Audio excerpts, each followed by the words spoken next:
And pagdating naman sa radiation, this is the vacuum or space. Yung electromagnetic wave na nakikita natin na yan, that is radiation. Ha?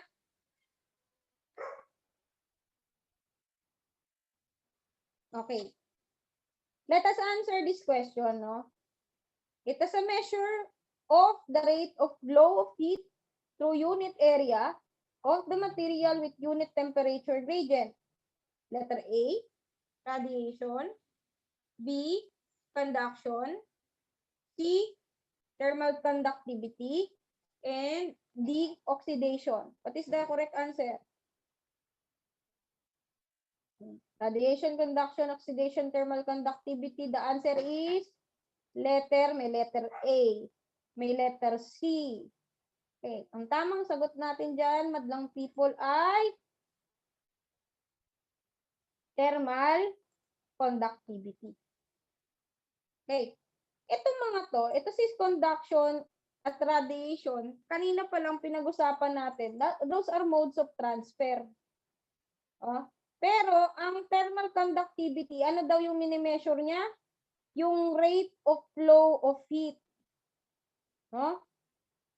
Gaano kabilis mapapasa yung init through a unit area.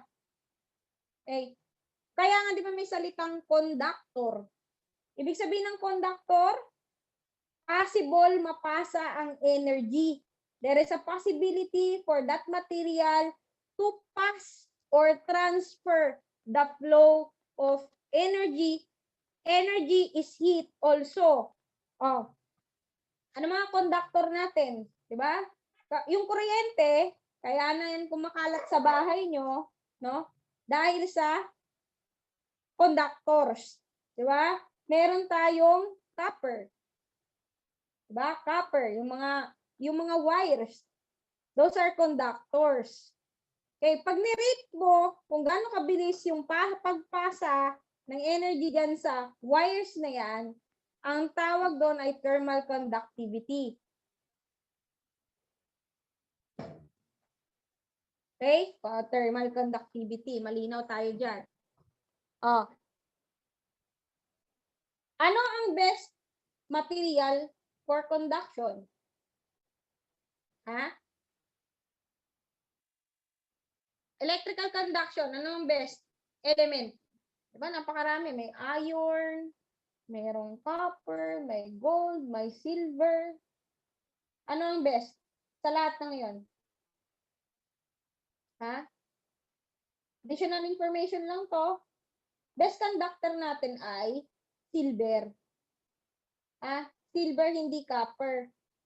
Pero ma'am, bakit po copper yung ginagamit namin sa bahay? Yung mga wires po namin, tanso.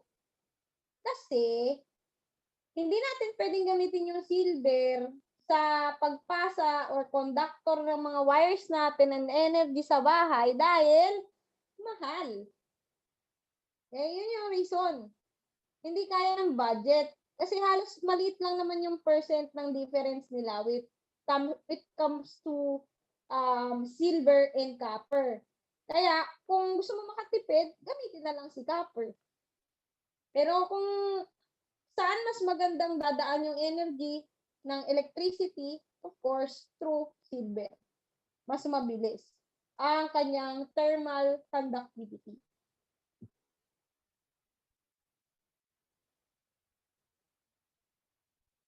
Okay? Ang thermal conductivity, pwede ang low conductivity or high conductivity. Yung sinasabi ko kanina, si silver, meron siyang high thermal conductivity.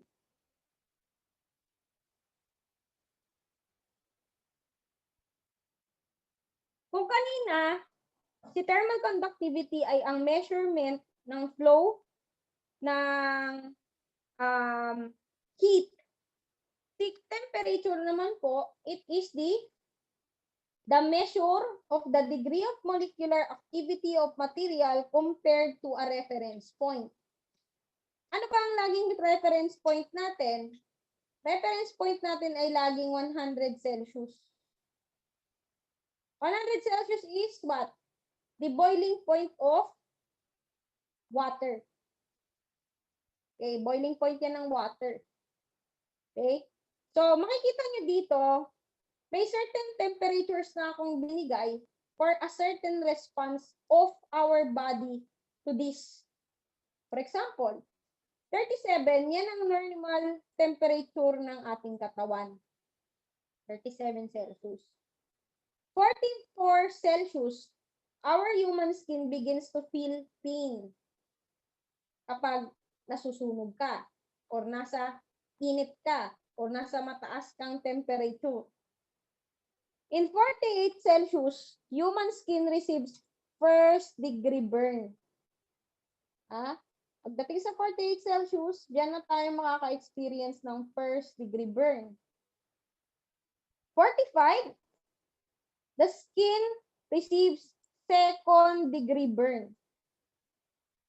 And in 62 degrees, the face where burned human tissue becomes numb or wala nang maramdaman. For 72 Celsius, human skin is instantly destroyed. And again, 100 Celsius, yan na po yung water or yung boiling point ng ating water. 140, glass transition temperature of polycarbonate. 230, melting temperature of polycarbonate. 250, charring natural cotton begins.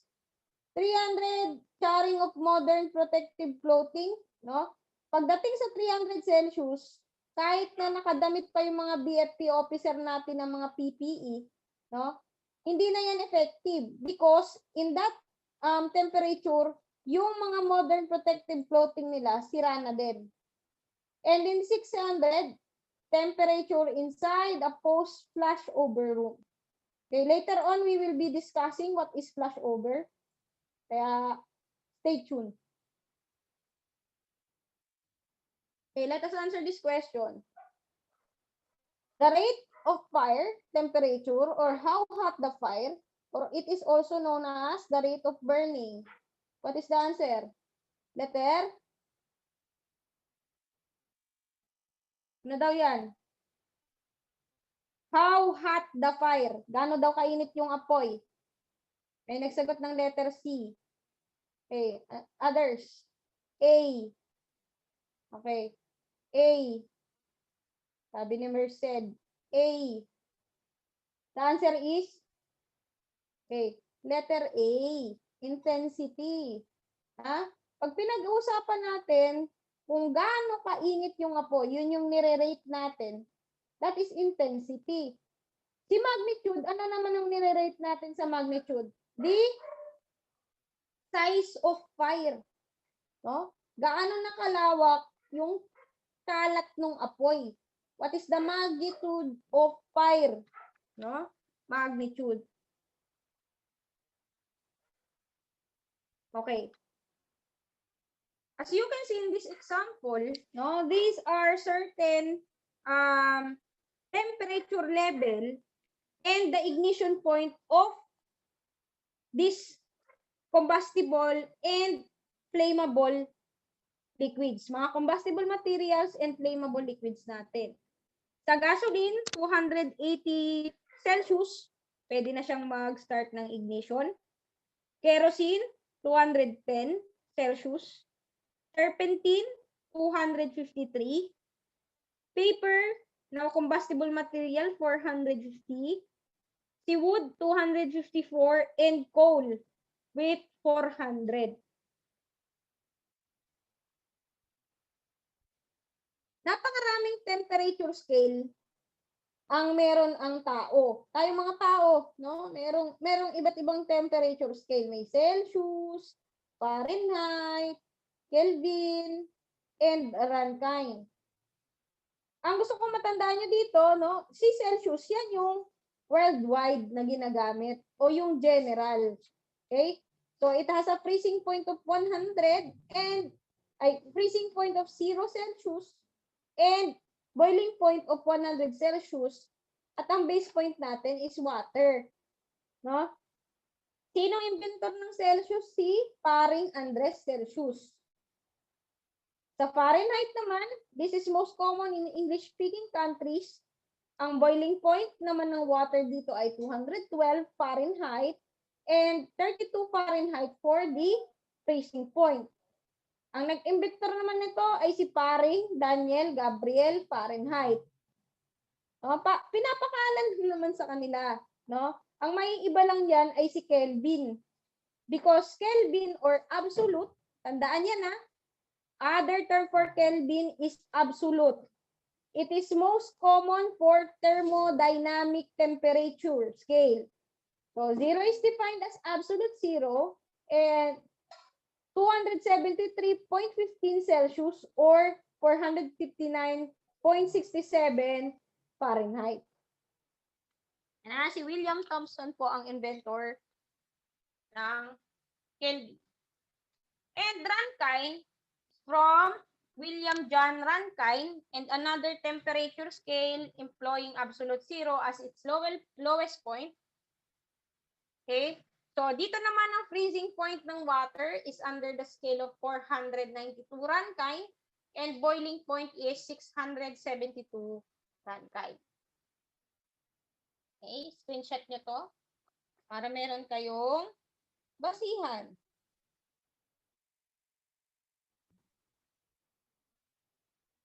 Meron tayong mga classification of fire, no? Sa classification of fire, meron tayong 2. Based on cause at based on burning fuel. Of course, we will first discuss the based on cause.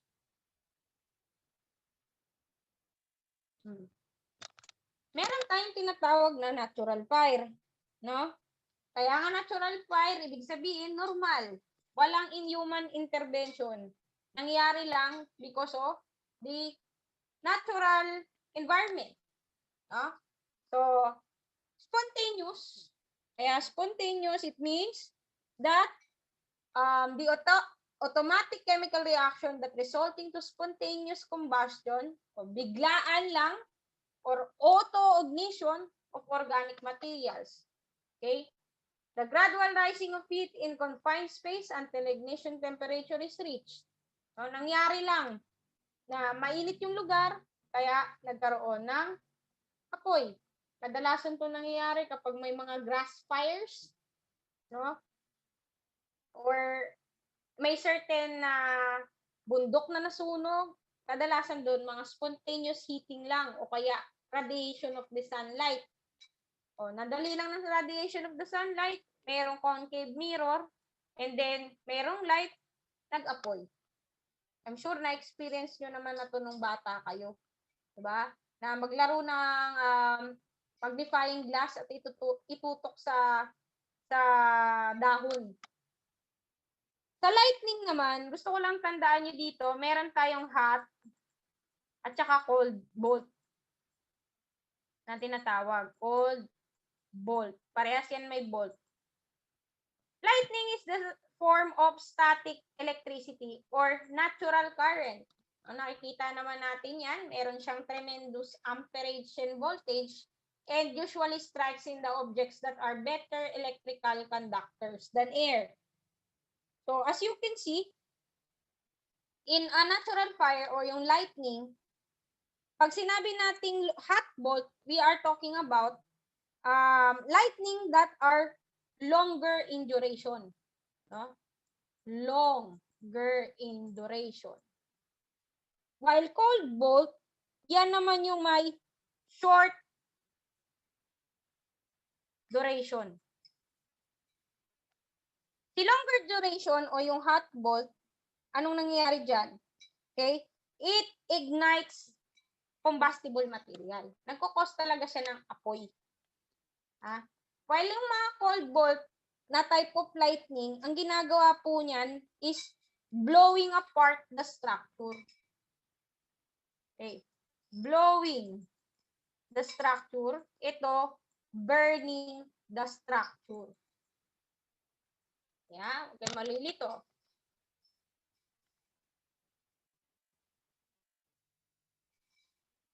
Next. Meron naman tayong tinatawag na mga accidental fires. Kaya accident, ibig sabihin, hindi sinasadya or there is a neglect or imprudence that happened by human error.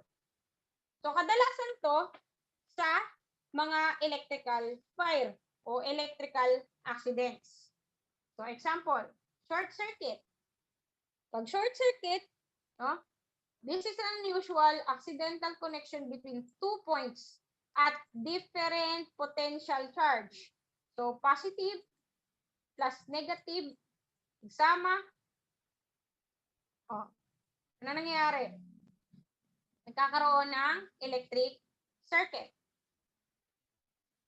Arcing, it is the production of sustained luminous electrical discharge between separated electrodes. Halimbawa, no, merong tore dito ng kuryente.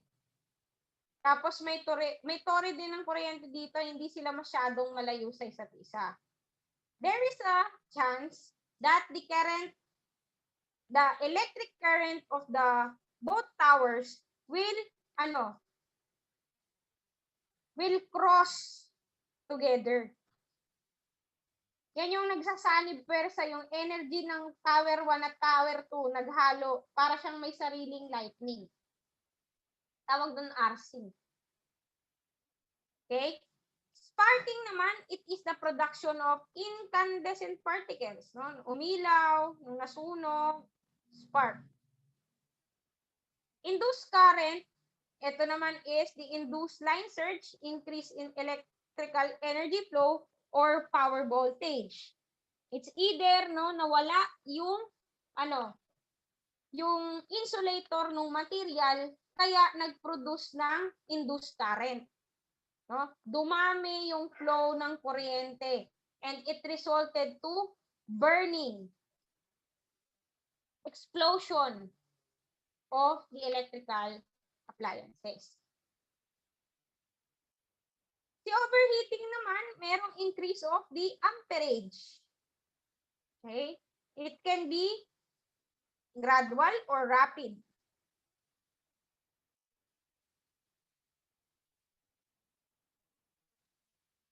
Okay. Next.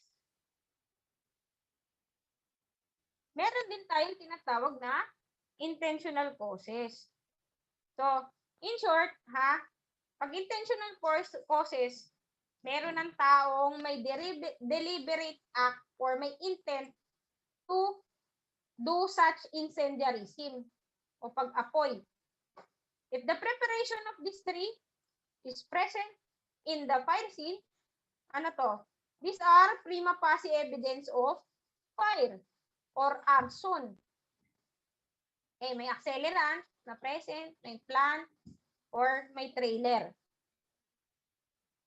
Si accelerant, these are flammable chemicals.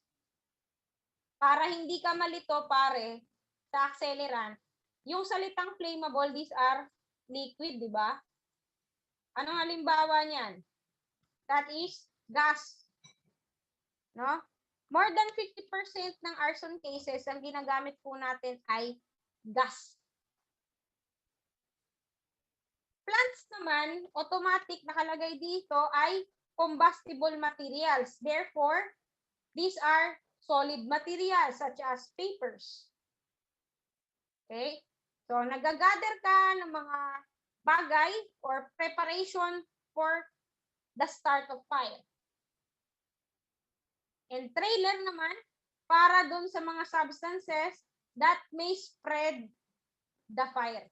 Okay. Flammable din siya, liquid din, pero ang use naman niya, mas mapadaling kumalat yung apoy.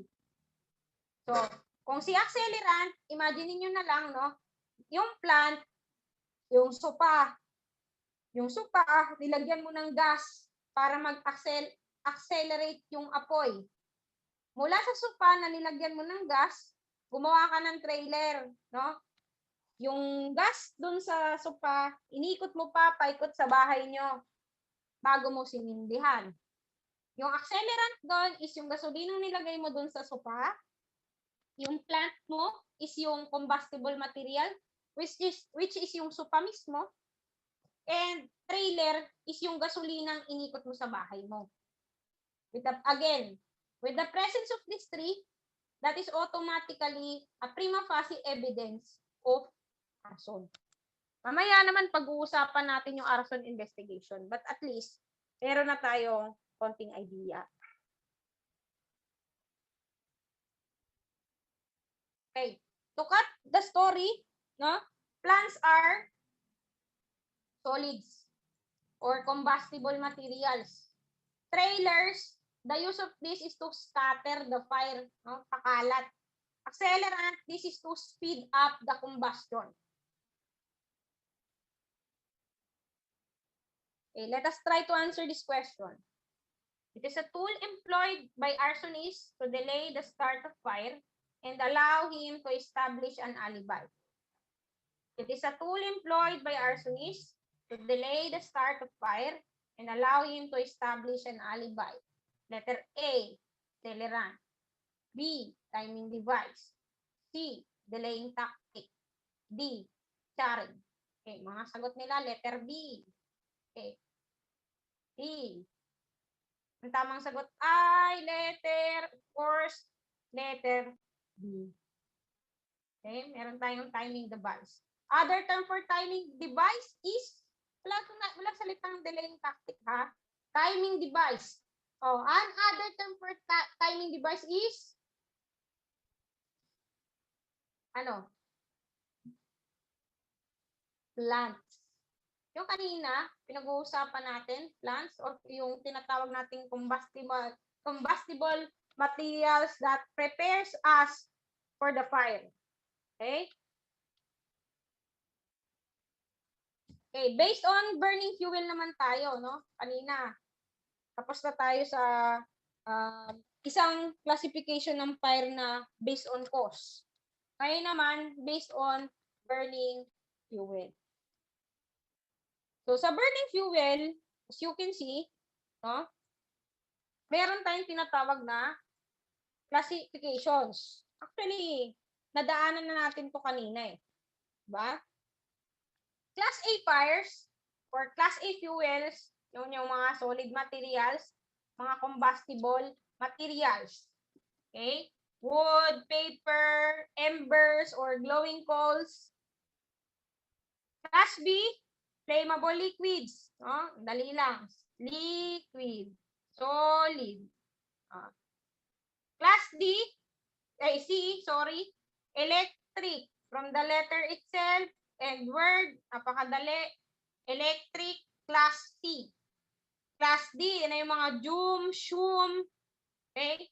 Na mga part ng metal fire.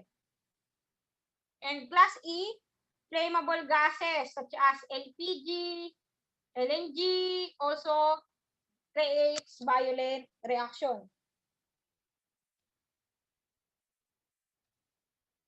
Ngayon, pag-usapan natin yung effects of fire. Or kung kanina, natapos na natin itong elements, no, napag-usapan na natin si fuel, si oxygen, at heat. Ngayon, pag-usapan natin yung epekto ng mga to sa epekto ng apoy, which is the smoke, light, and heat. Okay, let us check. Ang product ng apoy, isa sa mga product ng fire is smoke. Okay? Smoke is not gas. No? Actually, it is a tiny solid and liquid particle. Pinaghalo-halong solid and liquid materials and gases that produced by fire. Okay. The effects of these are panic, low visibility, acute respiratory irritation, cough, and sneeze. Okay. Number one cause of death in fire is what? Number cause ay asphyxia. Asphyxia. Fire gases. These are gases that are produced by the fire through pyrolysis.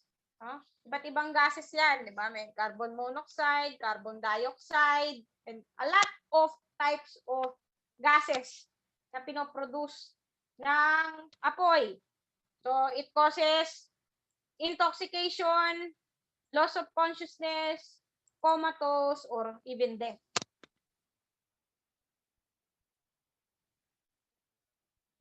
Another cause of fire is heat. Of course, pag may apoy, may heat. And this is the thermal agitation of matter which temperature will rise at a kindling point. Di ba? Iba na naman yung definition. Ang normal heat natin is 35 to 37 degrees Celsius. 37 for human being. Kadalasan na nagiging cause ng heat is perspiration, dehydration, heat shock, heat stroke, and even comatose. Siyempre, kung may heat, meron tayong flames, nasabi na to kanina, yung incandescent gases, okay, or a manifestation of fire. At pag may flames, or merong apoy, there are possibility na magkaroon ka ng burn. Tingnan mo to ha. Burns are wounds caused by heat. What are the types of burns? Meron tayong first degree. The first degree, this is the blistering and red discoloration of the skin. Second degree, this is the exposure of dermis without deep scarring. Kasi, di ba, pag nasunog na yung epidermis natin or the outermost layer of the skin, meron ng chance na ma-expose na yung dermis natin. Yan, second degree na yan. And third degree, there is a charring of the skin and deep scarring. Or may numbness na, katulad nung sinabi ko sa inyo kanina. So, again ha, first degree, second degree, and third degree of burn.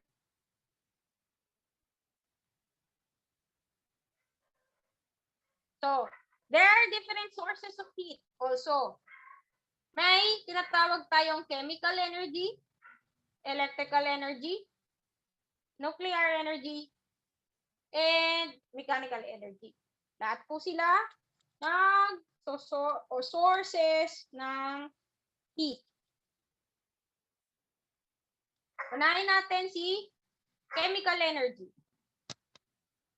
Chemical energy, this is the most common source of heat. Okay? When the combustible is in contact with oxygen or oxidizing agents, oxidation occurs. And the reaction of this process results to the production of heat. Dana, kung ano ang most common heat source? It is chemical energy. Another heat source is electrical energy, of course. So it can be generate temperature high enough to ignite any combustible material near the heated area. Another source of heat is yung mechanical energy. Energy created by friction and compression. Okay. Pag heat friction, napakadali lang yan. It is the movement of two surfaces against each other.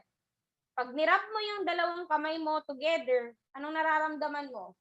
Init. Okay. Yung init na yon, that is caused by friction. And heat of compression, these are heat that generated when gas is compressed in a container or cylinder. Halimbawa na lang ng isang bahay na walang proper ventilation. Kapag sinara mo yung bahay na walang bintana, anong nangyayari? Masyadong mainit. And that hotness is because of the compression of gases. Kasi nga kung matatandaan natin, ang gas ay loosely packed together na particles ng molecule. So yung molecule na yun, pag hindi sila nakaka-move masyado, anong nangyayari? Umiinit. So that is the cause of the heat kapag walang ventilation ang isang bahay. Kaya nilalagyan po ng ventilation ang bahay. May mga bintana at pintuan. Kung hindi, masyadong mainit.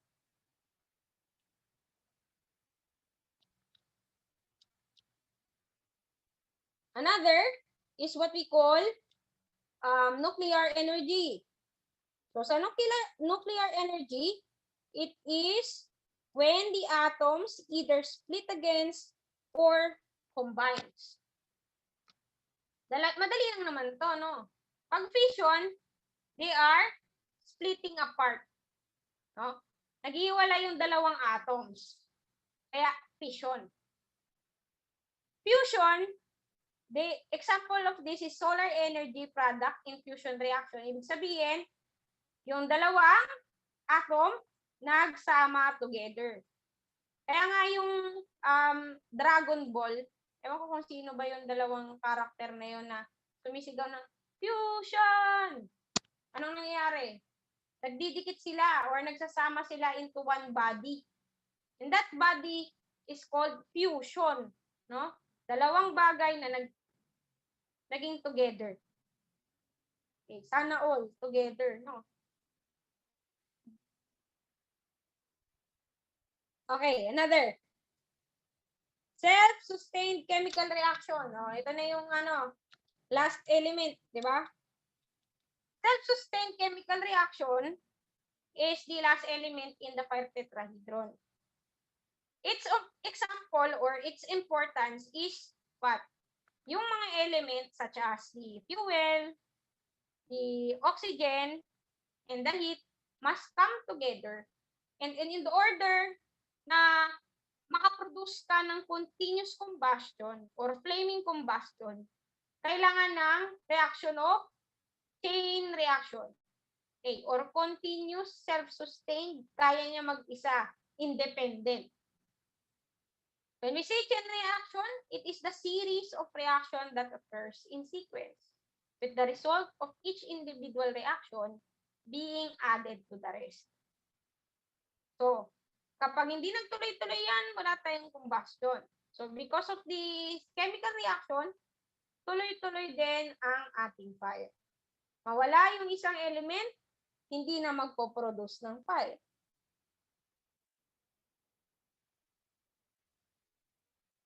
Okay, now, pag-usapan na po natin ang properties of fire. So, in the properties of fire, there are two distinct properties. Meron tayong physical at meron tayong chemical property.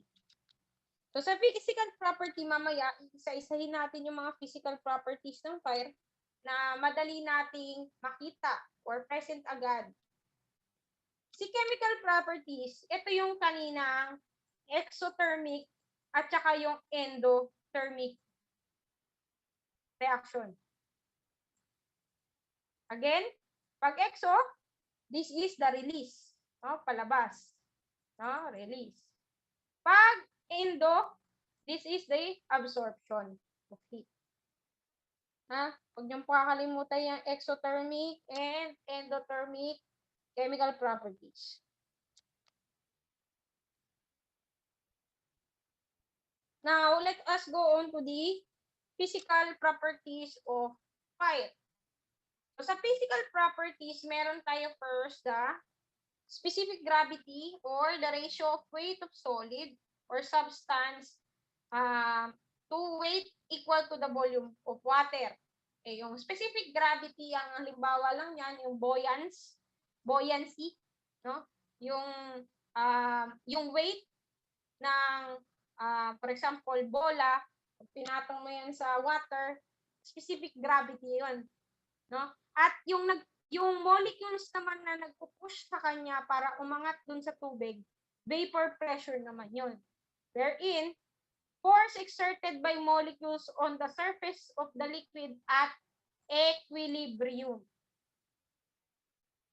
Kanina na pag-usapan na natin yung another physical element ng fire, which is the temperature or the measure of thermal degree of agitation of molecules for given substance and the measure of molecular activity within the substance.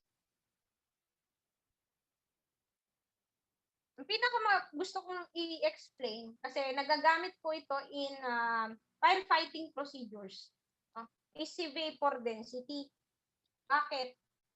When we say vapor density, it is the weight of volume of pure gas compared to the weight of the dry air at the same temperature. To measure the weight of this vapor, we compare them to air, which is considered to have a vapor density of 1. So, ang ating standard o yung ating baseline is yung vapor density ng air, which is 1. Ito nga. Okay. Sabi niya dito, no, malalaman mo yung vapor density ng air or type of gas doon sa isang lugar, no, nakadepende yan kung gaano siya kabilis aangat sa lupa. Okay? Vapor dense, gaano siya ka-dense, no, gaano siya kabigat. Halimbawa, no, tingnan mo. Hindi ka ba nagtataka bakit yung mga firefighters, ang tinuturo nila, no, in fire safety is, kapag nasunog yung bahay nyo, drop and crawl.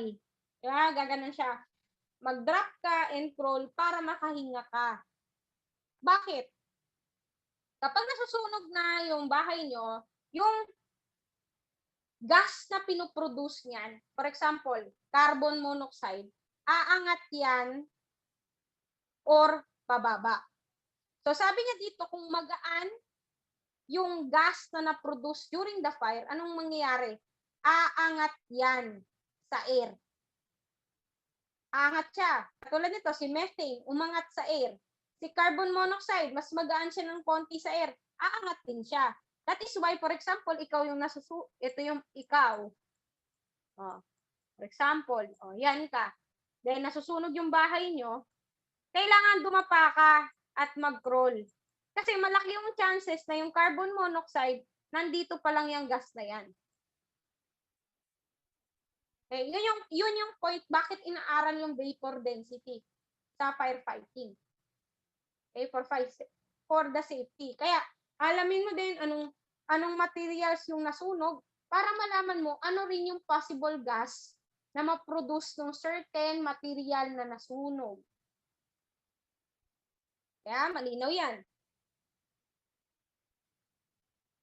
Okay, these are the chart. This is the chart list of some flammable materials. Okay. Example, yung mga acetylene, butane, gasoline, hydrogen, JP4, kerosene, propane. Ang mga vapor density nila ay 0.9, 2.0, 3.4, 0.1, 3.0, 3.0, and 1.6.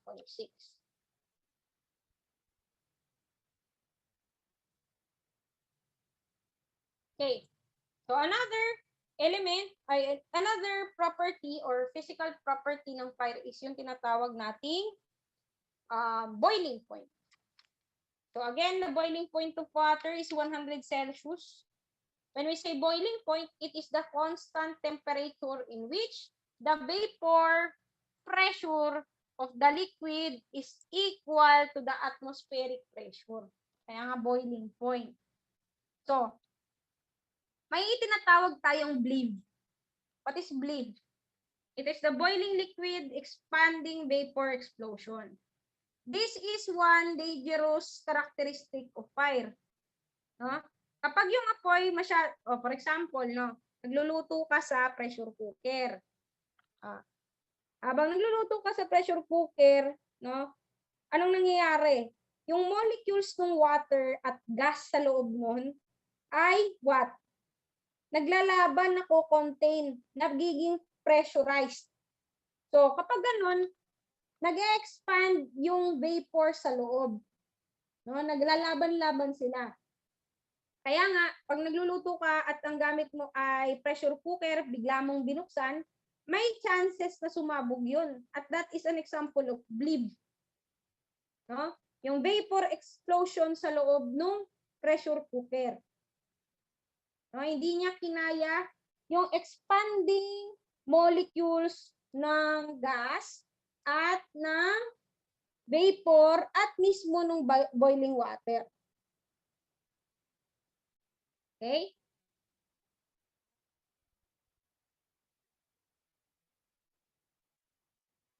So, another physical characteristic is yung tinatawag nating ignition point or kindling point.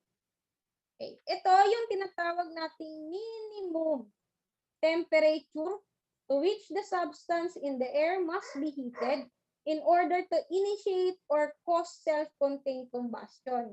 Ito yung napakaliit na spark na nangyayari kapag merong heat. Okay. So, without the addition of heat from the outside sources, hindi magtutuloy-tuloy yan para umapoy. Kaya nga, ignition point, no? Start up lang. Parang pag nagsindi ka ng posporo, no? Minsan hindi yan aapoy ng malakas, no? Mag-i-ignite lang yan, pero hindi magpa-fire point. Nasabi natin ignition point, start up lang.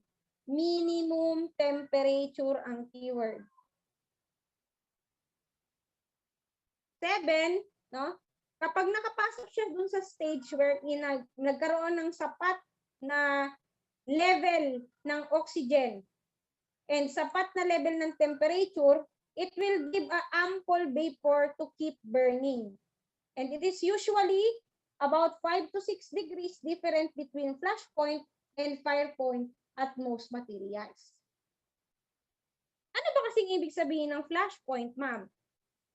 Pag flash point, ang keyword natin dyan, from the word itself, flash, it means fast. Okay? Mabilis. Tingnan mo The temperature at which the material is not hot enough to keep burning but still gives off enough vapor to cause flame or flash across the surface. No? Mabilis lang kumakalat yung flame dun sa bagay but not exactly nag-produce ng fire. No? So, the term flash point is used to express the condition of fuel vaporizing fast enough to keep burning.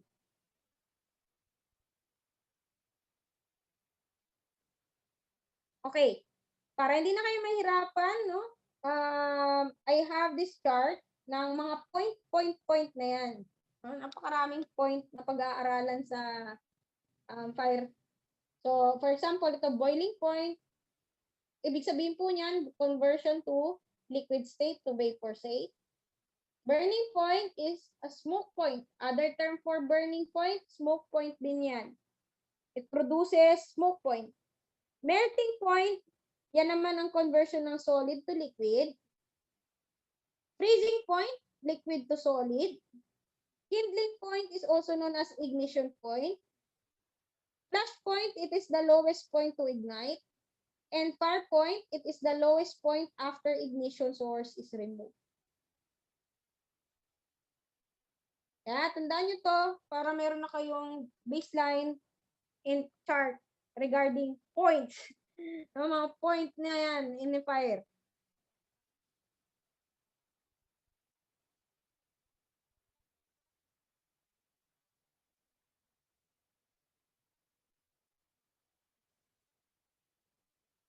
Pasok tayo ngayon kay fire development. In fire development, when the four components of the fire tetrahedron come together, ignition occurs. Katulad ng sinabi natin kanina. Kapag maganda ang naging effect ng ignition point, nagkakaroon ng fire point. And the heat must transmitted beyond the first material to additional fuel packages. Magre-develop lang yung fire kung madadagdagan yung kakainin niyang fuel. Matitigil lang yan kung wala na siyang fuel na kakainin.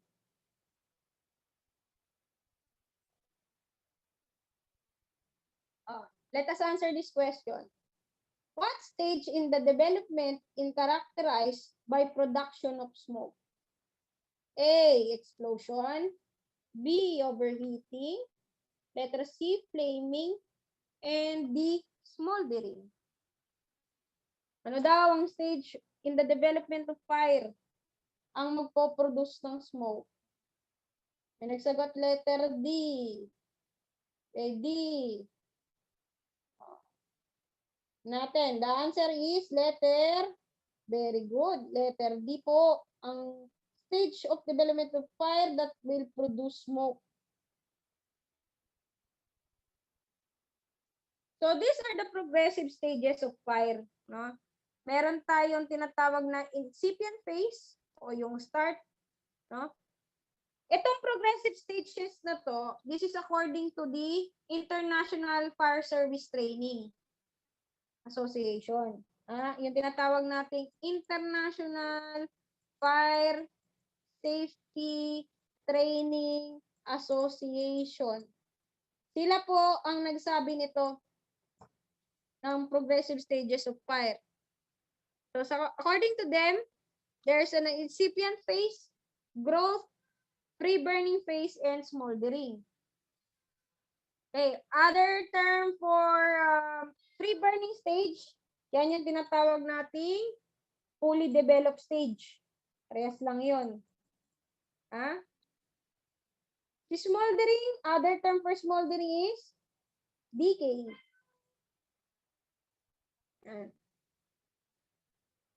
Kung titingnan natin yung itsura ng phases of fire, ganyan. Sa incipient phase, sapat lang yung dami ng apoy, and then magkakaroon ng changes or transition into turbulent reaction hanggang sa magkaroon ng growth. Then, pag nakain na lahat ng fuel, in a fully developed stage, bababa yan to decay. So, tingnan natin. Incipient or ignition is the first stage that begins when heat, oxygen, and fuel source combine and have a chemical reaction resulting to fire. Second is growth, wherein the growth stage is where the structures of fire load and oxygen are used as fuel for fire. So in growth, dito nangyayari yung tinatawag nating flashover. Or, when we say flashover, it is also a dangerous characteristic or behavior of fire. Mamaya, papakita ko sa inyo or i-explain ko sa inyo yung ibig sabihin ng flashover. Sa fully developed, yan naman yung burning phase or free burning phase, wherein all the combustible materials are being ignited. It is also known as the hottest phase. And last, yung decay or smoldering phase that is characterized by a significant decrease in oxygen and putting an end to the fire. This is where the production of smoke happens. Tingnan natin kung naintindihan what is the first stage of fire.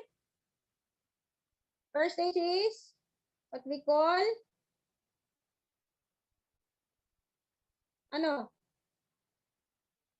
incipient or ignition phase. Pagkatapos niyan, magkakaroon tayo ng growth. Third stage, also known as the fully developed stage or the pre-burning phase. And lastly, yung tinatawag nating smoldering phase. What is the hottest phase? Ano hottest phase dyan? Naalala? Hottest is the very good pre-burning phase. Yan yung hottest. Ano naman yung smoke is only being produced? What phase? Ano stage? Very good, no? Smoldering phase. Okay. Which stage flashover occur? During the growth. Okay, very good. Basic lang naman, di ba? So, ito po yung tinatawag nating flashover. Para maintindihan natin, pag sinabi nating flashover, madlang people, for example, tingnan mo itong, combustible surfaces within a room are heated above their ignition temperature at the same time. Okay, for example, itong room na to, wala siyang sapat na ventilation. Meron for example na maliit lang na apoy dito. So because of that heat source, no? Anong nangyayari? Umiinit yung kwarto. No? Umiinit tong area na to, umiinit tong area na to, umiinit din tong area na to. So, because of that heat, no, or because of that temperature, sa sobrang init niya, bigla-bigla na lang magkakaroon ng flashover. Ibig sabihin, bigla ang pagkalat ng apoy. They are heated and burned at the same time. They are reaching the ignition point more or less simultaneously and the fire spread rapidly. No? Kasi totally mainit ito, at walang sapat na ventilation, mabilis magkakaroon ng flashover. Okay, what is the difference of flashover and backdraft? Papakita ko sa inyo mamaya yung difference ng backdraft and what do we call this? Flashover. Sige. Ito na, dito na tayo sa fire behavior, causes, and classification. Meron tayong dalawang classification or nagko-cause ng behavior ng fire. Meron tayong thermal, tsaka thermal imbalance, tsaka thermal balance. So, from the word itself, balance, ibig sabihin ng balance, normal yung behavior ng fire. No? Kung yung type, ano ang halaga? Bakit kailangan nating aralin yung balance ng apoy? Or bakit natin inaalam yung abnormal behavior ng apoy? Okay. The reason of this, para malaman natin if the timing wherein it happened is connected to the magnitude of fire. No? Kasi doon natin malalaman if there are other factors that disrupted the cause of fire. No? Dinagdagan ba nila yan ng fuel? May additional fuel ba? May other incendiaries na dinagdag? Meron bang plants? Okay? So gusto natin malaman if the fire is intentional or there are certain chemicals present in the fire. So tingnan mo dito. So sa thermal balance, normal lang yung behavior, no? Kung ang nasunog is dahon, yung mismong tagal ng dahong nasunog na yan, normal lang. Okay? Thermal imbalance, merong abnormal movement yung fire. And there are interference of foreign matters. Ito yung tanong kanina. Okay? Yung backdraft or also known as smoke explosion. Okay? So, this is an explosion resulting from sudden introduction of air into a confined space containing oxygen-deficient superheated products of incomplete combustion. Ito yung tanong. Diba? Ma'am, ano pong ibig sabihin ng backdraft at flashover? Halimbawa, kanina example natin kay flashover, no? Ito yung kunwari yung area o yung box, nagkaapoy dito, walang sapat na ventilation, okay? Biglang kakalat yung apoy. Kasi mainit na to Mainit na rin dito, mainit na rin dito. Okay. Si backdraft naman, for example, isa kang firefighter. Ito ngayon yung bahay na re-respondihan mo, buddy. Okay. Napansin mo, maliliit lang yung mga bintana. And it produces na pressurized smoke, no? Papuff na yung usok. Sa tingin mo ba papasukin kagad yan ng fire officer? Hindi. Kasi, pag bigla niyang binuksan, for example, yung pintuan yan, magkakaroon ng sudden interaction ng usok. No? Papasok ngayon lahat ng oxygen dyan. Anong mangyayari? Magkakaroon ng pagsabog. Kaya nga other term for backdraft is smoke explosion. yung lahat ng pressurized smoke sa loob. Kasi ubos na yung hangin sa loob eh. Wala nang hangin, wala nang oxygen sa loob. Pag bigla mong binuksan yan, lalabas, magkakaroon ng sudden smoke explosion. Lalabas yung lahat ng usok dun sa loob. Kakalat sa sabog to. Titilapon ngayon yung fire officer na pumapasok doon sa pressurized area. Ang reason bakit nagkakaroon ng backdraft, yun na nga, yung sinasabi ko, no? Pressurized na yung smoke. Walang masyadong opening. Wala rin masyadong ventilation. Okay, so, black smoke becoming dense gray, confinement, excessive heat, little or no visible flame. Ito yung mga indication na possible magka-backdraft. No? Ito yung iniiwasan ng mga fire officer. Okay. Smoke leaving the building in puffs and smoke-stained windows. Okay? So, kung makikita nyo dito, ito, in backdraft, ang issue natin dito, wala na siyang enough oxygen. Okay. Ito naman, sa what do we call this? Sa flashover, ang issue naman natin dito is mainit na yung area. No? Too much heat na po ang nangyari doon sa area. Kaya biglang may pagkalat ng apoy. May flashover na nangyayari. Kaya nga di ba kanina yung flash point, no? Anong difference ng flash point sa fire point? Yung fire point, nasunog siya. Di ba? Lahat ng fuel na present, sinunog niya. Si flashpoint, biglang merong flame na pumalat doon sa material. Ganon din dito. Flame yung kakalat. No? May presence ng flame. Sa backdraft, wala na. Usok na lang. Kasi wala na pong oxygen. So, dahil gutom na siya sa oxygen, bigla mong papasukin yung oxygen, lalabas lahat ngayon ng usok sa loob. Okay? So, that is one dangerous behavior of fire. Ito na, nasabi ko na kanina to, yung flashover. 3, yung rekindling or reignition. It is the return of flaming combustion after apparent but incomplete extinguishment. Okay?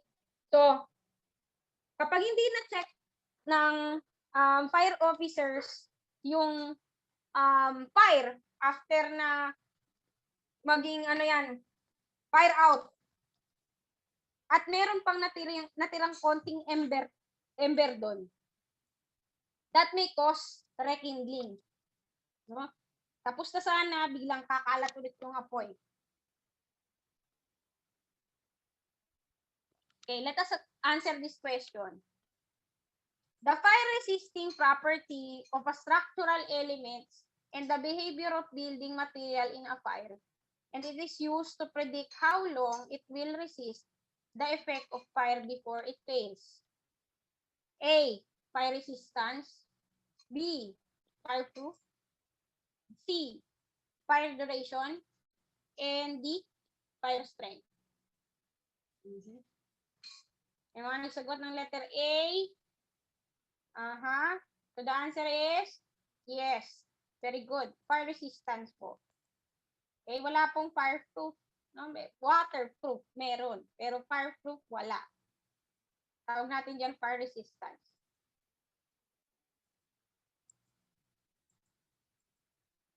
Okay. So another dangerous characteristic of fire is bite back. Sa bite back, it is the fatal condition that takes place when fire resists extinguishing operation and becomes stronger and bigger instead.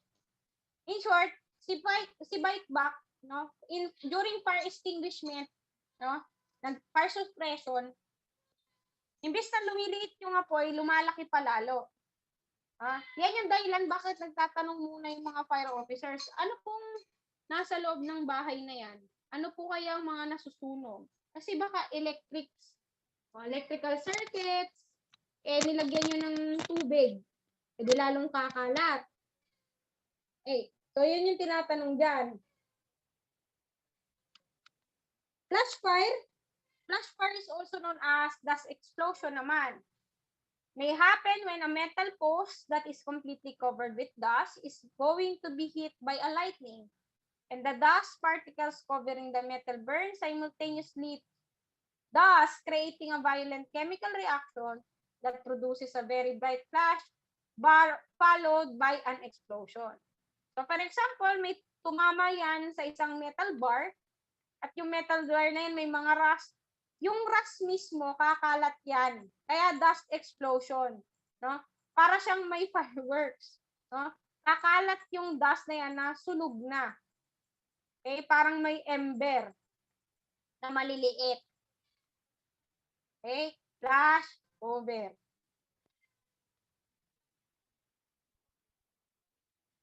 Meron din tayong tinatawag na firestorm. So, sa firestorm naman, it is the intense fire during which rising air creates vacuum beneath surrounding air, rushes to fill the gap and form extremely strong winds and propagate the fire. Okay.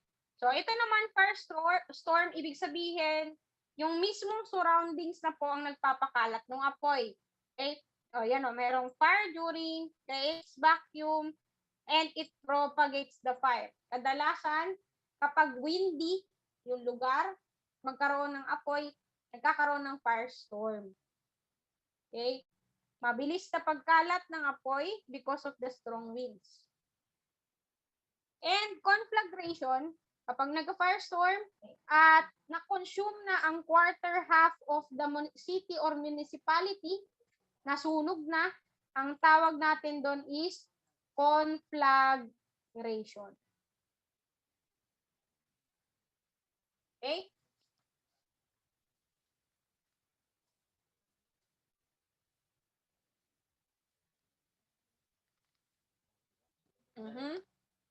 So next.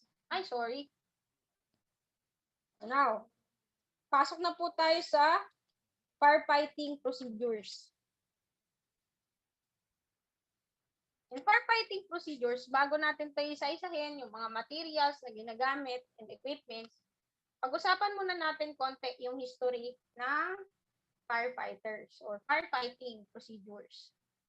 So it started all long time ago, the first organized firefighting forces in 500 BC sa Rome. So in Rome, ginamit nila yung mga Roman slaves para maging protector nila against fire. Inestasyon nila itong mga Roman slaves into walls and gates of Rome dahil dati, di ba, yung mga kaharian, may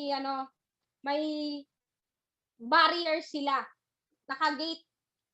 So, nung na-realize nila na mayroong apoy, doon na nila pinatambay yung kanilang mga Roman slaves para magbantay. So, the first firefighting force was called Familia Publica. Akala mo mga gangster lang dito sa Pilipinas no? Familia Publica. And then, nabuhay si Emperor Augustus. Na-realize niya na dapat gumawa tayo ng another group. Ito naman yung tinawag niyang vigiles. Okay. Kung maalala nyo, in law enforcement, no, yung history ng law enforcement, nandun din yung vigiles. At actually, may dalawang trabaho ang vigiles. Bukod sa law enforcement, firefighting procedures din ay kanila. No? So, si vigiles, di ba, meron 700 men and cut into 7 regiments. So, ang trabaho nila is to inspect buildings and punish those who will not follow to the rules and regulation. Actually, nakapag-produce na rin sila ng mga firefighting equipments back then, kaso nga lang hindi nagamit. Kasi natalo sila ng Roman Empire. Okay? So, bakit nag-i-inspect sila ng building? Ang rule dati, di ba, nauso dati yung paggamit ng mga charcoal sa pagluluto sa bahay. Namansin nila na pag nagluluto, gamit ang mga kahoy sa loob ng bahay, that causes fire. So, ang naging rule, ang mga lutuan dapat nasa labas lang ng mga bahay. So, pag hindi ka sumunod, mapaparusahan ka ng mga giants. So, nung natalo sila ng Roman Empire, no, nagkaroon ng Great Fire of London noong 1666. And doon lang nila na-realize na, wow, wala tayong firefighting men. No? So, pag nagkakaroon ng malaking apoy, doon lang nila ginagawa ng paraan. Doon na nakuso yung fire insurance industry in England. So, anong naging trabaho ng fire insurance industry? No? Ang ginawa nila, doon sa mga business establishment, nagbenta sila ng insurance. Bumili ka ng insurance sa kanila, babantayan nila yung iyong business. At lalagyan nila to ng fire marks. Okay. Ito yung mga metal badges na magpapakita o magpapaalala na ikaw ay insured. So kapag nasunog yung building mo, kagad re-respondihan yan ng fire insurance company na binayaran mo.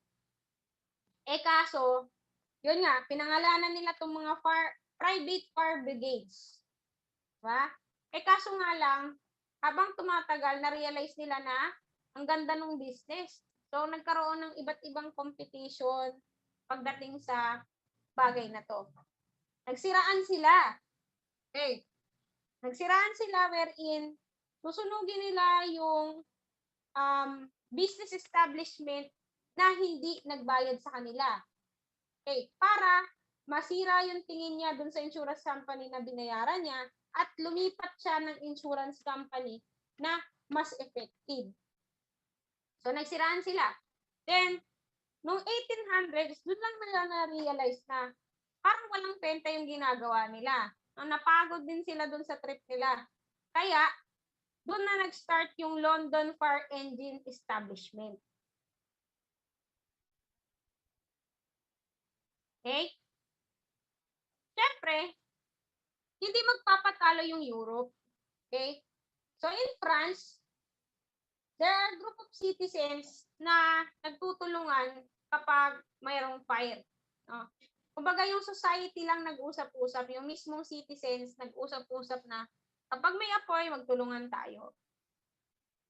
And then in 1600s, no, another spread of fire throughout the Paris, doon na naman nila na-realize na kailangan nila ng fire brigade. So, the king bought 12 pumps and conduct or develop the private fire service. Then, noong 1810, no, ang leader that time is si Emperor Napoleon, pumunta siya sa Austrian Embassy para umattend ng isang ball. Social, di ba? Pumunta siya ng Austrian Embassy just to join in a ball. So, in that time, no, habang nandun siya sa ball, anong nangyari? Nagkaroon ng sunog. Kasi that time, di ba, usang-uso yung mga candle lightings. Yan. Natamaan ang isang kandila, nasunog yung isang curtain at kumalat yung apoy. Doon na-realize ni Napoleon na kailangan na nila ng fire brigade. Doon na nabuo yung Battalion de Secours ng French Brigade. And then in 1672, actually, ito na yung invention ni John Ben der Heide. Meron na siyang na-produce na flexible hose at water pump. At tinali nila to sa mga horses and people. Kaso nga lang, hindi masyadong napansin yung idea ni John van der Heide kasi magastos. So, noong 1885, doon pa lang nabigyan ng priority ang equipments in firefighting ng German company Daimler. They are the ones who first invented the petrol-driven pump. And in 1900s, nagkaroon na po ng petrol-powered fire engines na ginamit worldwide. And after that, no, doon na nag-start na maging profession ang firefighters, maging firefighters around the globe.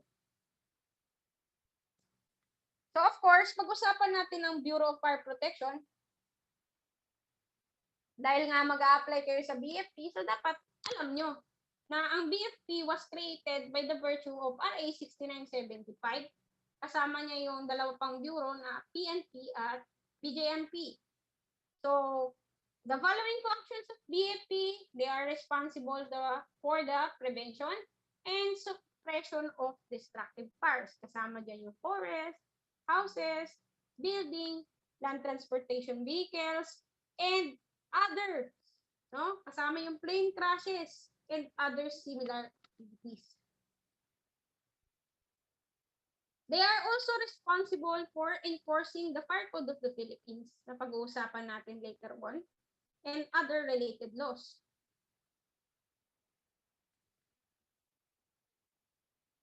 They have the power to investigate all causes of fires, such as arson, di ba? And file proper complaint with the city provincial prosecutor who has jurisdiction over the case. Sila rin po ay merong inaatasang in times of national emergency, they must be one directing with the direction of the president, assist the AFP in meeting the national emergency, and shall establish at least one fire station with adequate personnel, firefighting facilities and equipment in every provincial capital, city, and municipality, subject to the standard rules and regulation as may be promulgated by. Okay. Pag-usapan natin tong pagbaba ng height limit para sa mga uniformed personnel. Ito yung RA 11549. Ito yung matagal nang dinadasal ng mga katulad kong kinulang sa height. No?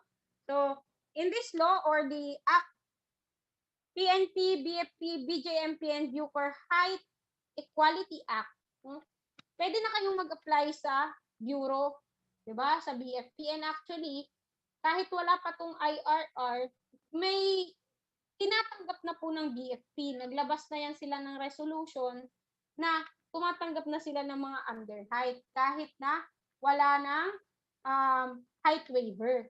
Ba? Ang ganda.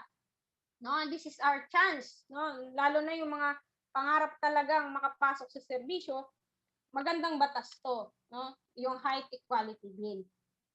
So also, isa sa mga bagong batas natin ngayon na mainit-init pa, noong September 10, 2021, the BFP Modernization Act of 2021. No? Bakit mainit to sa mata ng madlang people kahit batas na to? Naging issue dito yung it provides firefighters and they can carry firearms as well. Diba? Pwede na silang humawak ng baril kasi back then, wala naman. Linawin natin tong batas na to ng konti, no? The prioritization of the Modernization Act of 2021, una, kaya nagkaroon ng ganitong batas, it is for the acquisition of modern firefighting equipments, which means additional fire trucks and additional fire equipments. Okay? Kung nakapag-OJT kayo sa BFP, alam niyo yan, no? Kulang na kulang yung firefighting equipments ng mga members ng BFP. But because of this law, madadagdagan na yung budget nila para sa acquisition ng firefighting equipments. Also, in this law, there would be an expansion of BFP's manpower, which means they will hire more additional personnel in the Bureau. So, kung dati, no, meron kang mapapansin mga lalawigan na ilan lang yung kanilang quota, 10, 15, no? Ngayon, madami na, no? Halos mamatch na sila sa PNP. Pero hindi pa rin 100% na katulad ng dami ng quota ng PNP, ha? Lilinawin ko lang. Kasi kung maaalala nyo, si BFP, ang kanilang rank ay hanggang 2-star general lang. Bakit? Kasi hindi pa siya nationwide, no? Hindi pa nila na-achieve yung nationwide na stations. Meron pa rin mga cities and municipalities na nagsishare ng station, per station. So kapag na-achieve na yon, doon pa lang magkaka-chance na tumaas yung rank ng pinakamataas na official ng BFP. Baka dahil dito, sa batas na to, ito na. No? So, linawin natin. So, again, the provision of specialized training for firefighters, which means we are going to be multi-skilled. Kasi alam naman natin na si BFP, even in calamities, tumutulong din sila. So, magkakaroon sila ng additional trainings regarding this. Okay? So, maghintay lang tayo ng mga susunod na kabanata about sa batas na to. But currently, ito yung priority ng BFP Modernization Act. Act na to kasi napirmahan na at batas na po talaga to. So, for the expansion of BFP's function, which means more visible firefighters in all types of emergencies will be present. No? Katulad sa USA, for example, pag nagkaroon ng certain type of crime, mapapansin mo, pati sila nandoon para rumisponde. Diba? So, magiging ganun na din. No? Madadagdagan na yung functions ng BFP bukod sa firefighting. And also, the law provides firefighters will be carrying firearms as well, but with guidelines. Ito yung gusto kong i-point out ngayon. No? Siyempre, magkakaroon ng fire officer examination. May tunog ako na lalabas to sa questionnaire. Kasi ito yung current use. No? Kaya mas sinama ko to dito sa pag-lesson sa inyo. Sa lesson natin today. Kahit na wala to dun sa guidelines. So, kung makikita natin dito, it will provide firearms. Sinasabi sa batas ng BFP Modernization Act of 2021, it doesn't mean na magbibigay sila ng baril para sa lahat na ng BFP personnel. Hindi. Hindi lahat ng BFP personnel, kahit na dumami pa yung quota na yan, hindi sila lahat i-issuehan ng baril. Only those members of the SPU. Palitan natin yung kulay. Member ng SPU. Nandito na nga lang. SPU. Or also known as the Special Protection Unit. Yan lang yung mabibigyan ng baril. At kada station, there will be only 14 members of personnel to be members of the SPU. 14 maximum. 14. So, hindi lahat. So, kung 50 sila sa fire station, only 14 of them will be given guns. Okay, to protect firemen. Ang point ng SPU, no? They will protect firemen against hostile citizens. Yung mga nangaagaw ng hose, diba? Mga galit, diba? Kasi hindi naman nila alam yung pinagkaiba-iba ng salvage, diba? Overhaul. Yun. So, yan. Ayan na, yung ibig sabihin niya. So, sa minimum qualification, di ko na to masyadong didibdibin. Alam niyo naman na to, na it must be a citizen of the Philippines, 20 to 30. Di ko na to masyadong i-explain dahil may bagong batas na tayo dyan. No, na ang minimum requirement na sa female is 5 and then 5'2" na sa lalaki. So, sa weight, ganun pa rin naman, parang sa PNP lang, not more or less 5 kilograms sa kanyang BMI. Okay, holder ng baccalaureate degree. Okay, so must have an eligibility. Alam nyo na din naman na to, kaya nga kayo magbo-board exam. Person with good moral character, series of evaluation, hindi pa na-discharge in any previous employment, and must not have convicted by final judgment with regards to moral turpitude. Okay, so dito na tayo. So, pasok tayo dito sa ranking system ng DFP. As you can see, no, na-explain ko na kanina dito bakit si par director 2-star lang. No? Ito yung mga commissioned officer natin at nandito naman sa gilid ay ang appointing authority. Dito naman, ito yung kanilang what do you call this? Ito naman po yung ating katumbas. Okay. Katumbas sa PNP. Okay. Di ba? Ngayon, Police Major General, Police Brigadier General, Police Colonel. Yan yung katumbas niya sa PNP. So here, si Fire Inspector, Lieutenant. Ang kanilang appointing authority, ay si Chief of BFP, recommended by immediate supervisor, attested by the Civil Service Commission. Hanggang dito kay Fire Superintendent. Si Fire Senior Superintendent naman, ang kanyang appointing authority ay si DLLG, recommended by Chief of BFP, attested by the Civil Service Commission. At si Fire Director at Fire Chief Superintendent, ang kanilang appointing authority ay si President, recommended by the Secretary of DILG, endorsement from the Chairman. Okay? Kikita nyo? So, kung mapapansin nyo dito, yung mga nakalagay naman dito, ito. Yung, bakit hindi na sumusulat? Itong mga nandito sa box naman na to, these are the positions that these certain ranks can hold. For example, Fire Inspector ka, or Fire Senior Inspector.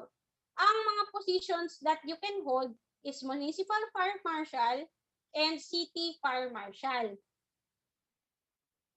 Okay. Ito naman, for example, si Fire Superintendent. Ano mga position na pwede niyang i-hold?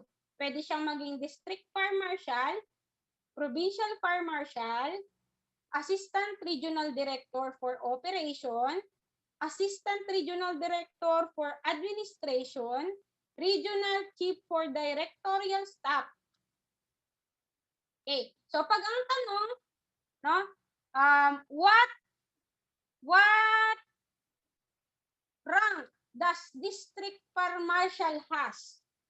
Anong rank niya? Fire Superintendent.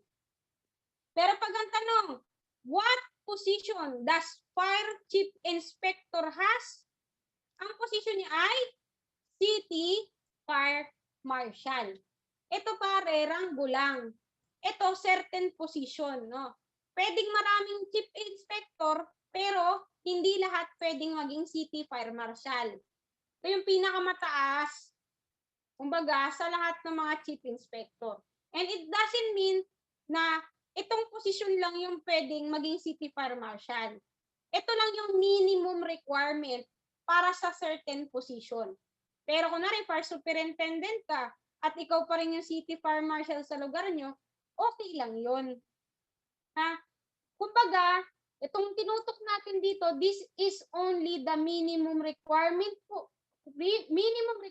rank for this certain position.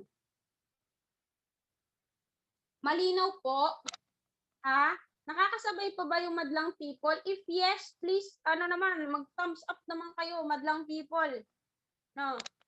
Kung humihinga pa ba kayo dyan? Ayun o, si Dagana to. O, si Angel lang yung masaya.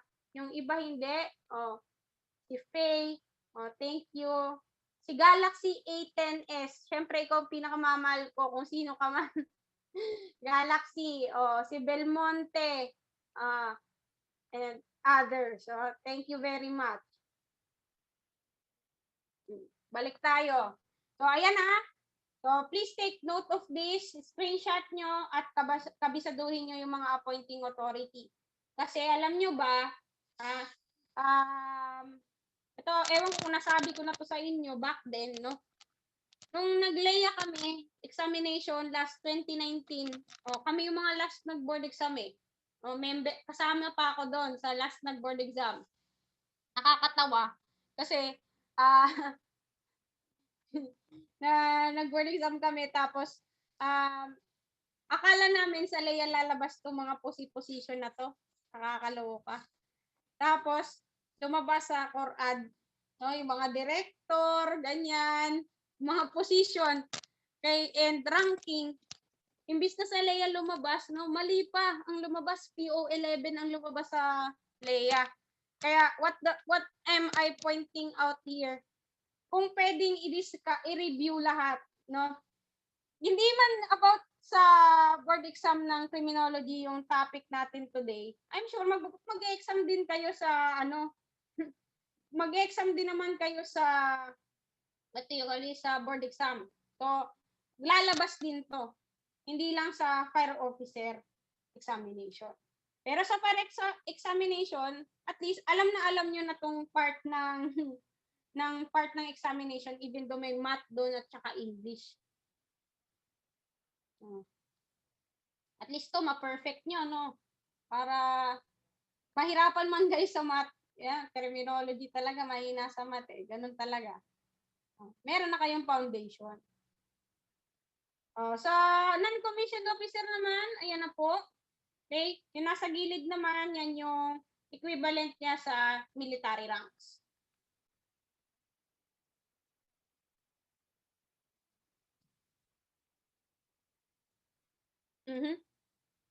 Okay, now let us talk about the fire safety.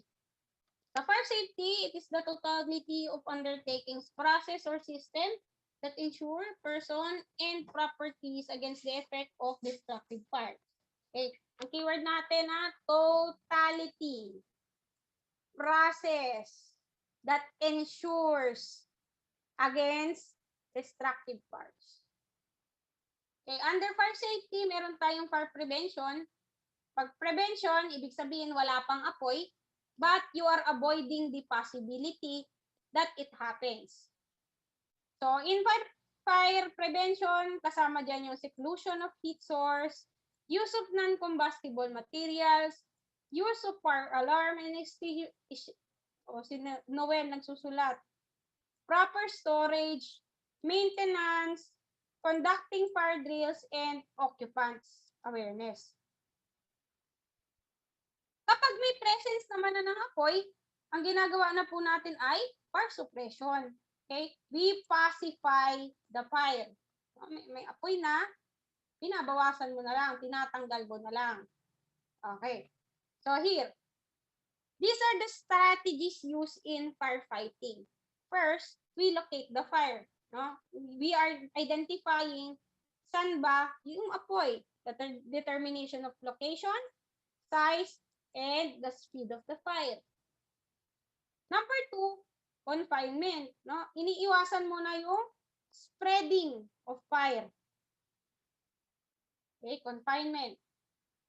Extinguishment, ito na po yung actual act of pacifying the fire. No? Pinapatay mo na yung apoy.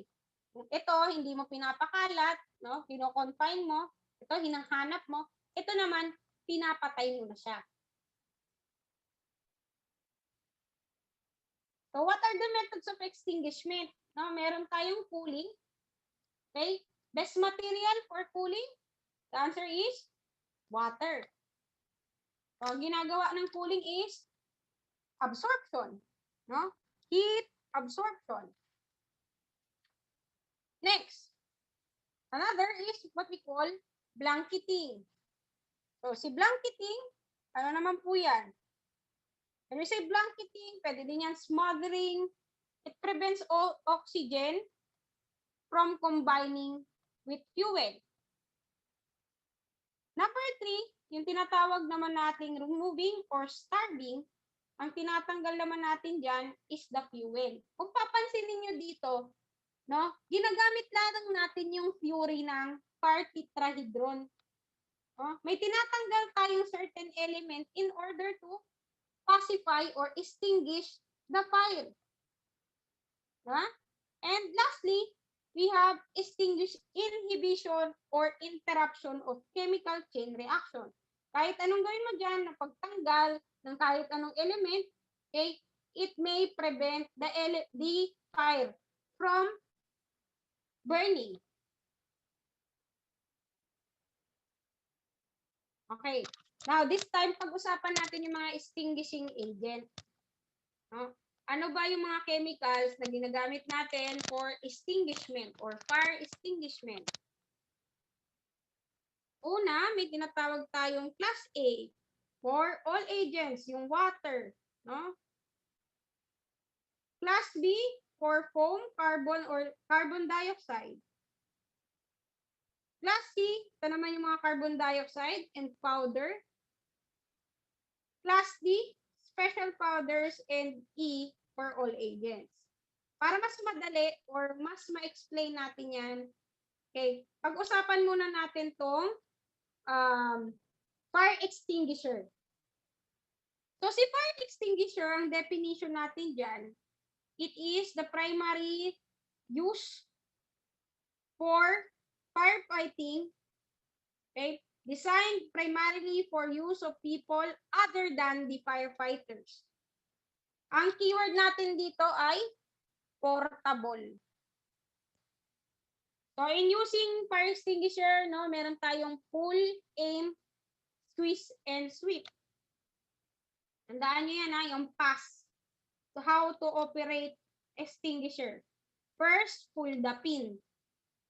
A, aim nozzle at the base of the fire. 4, sweep the nozzle side to side. And lastly, 1, pull the pin.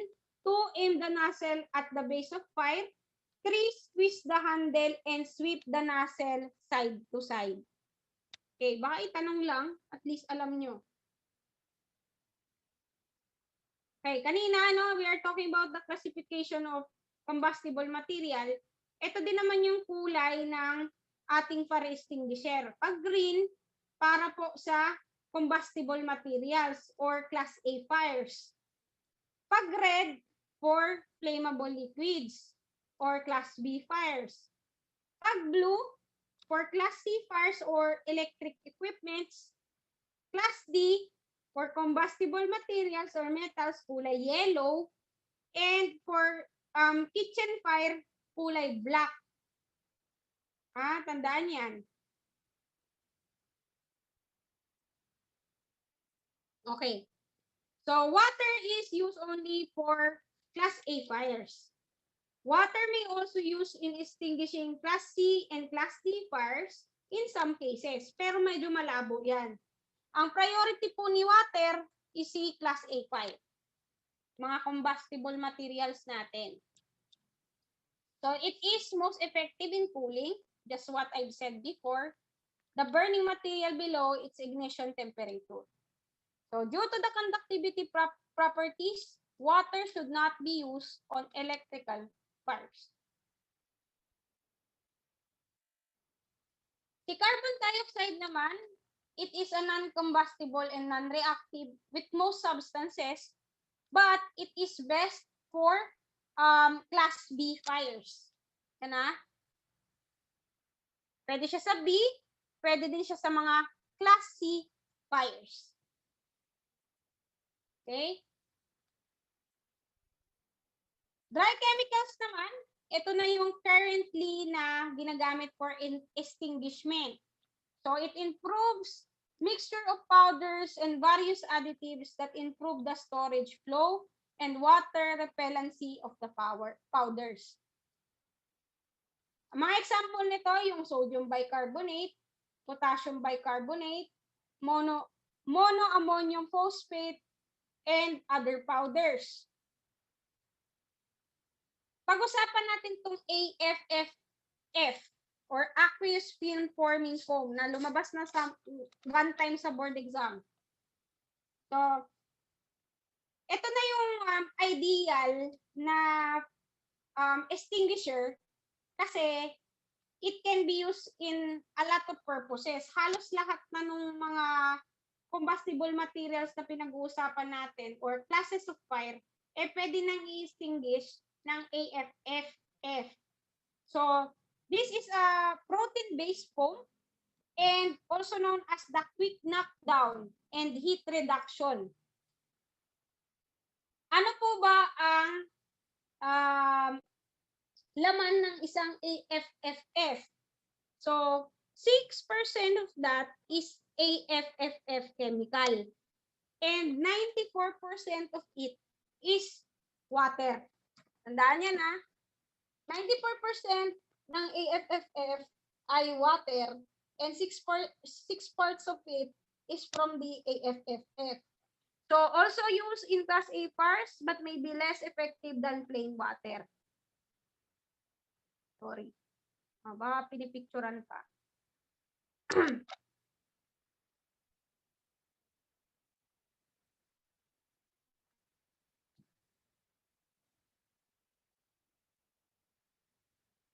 Meron tayong mga halon agents din na tinatawag. So, these are agents have been used for over 50 years. Ito yung mga old school na ginagamit nating para extinguisher. So, ang pinaka-toxic sa lahat ng agents, okay, is the halon 104. It is the less effective and most toxic. No, yung carbon tetrachloride and chlorobromomethane.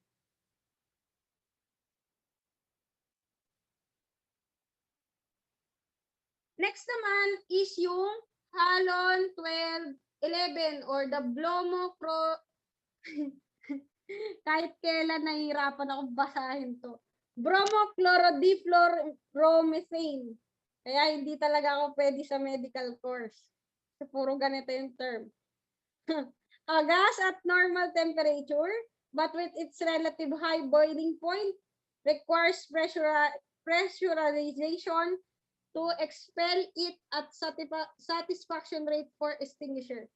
Halon 1211 is discharged both partly as liquid spray and partly as gas. So, ang pinaka-effective naman sa kanila at pinaka-bago, itong halon 1301. Si halon 1301, yan naman yung bromo-3-fluoromethane. So, liquefied gas and the less toxic of all the halons. Kasi siya rin yung pinakabago sa kanilang lahat. But actually, hindi na masyadong ginagamit yung halon as extinguisher dahil nga siya po ay toxic. Okay, parang kayo lang yan. Mo, toxic. Kaya di na nagamit ngayon. So, factors to be considered in extinguishment.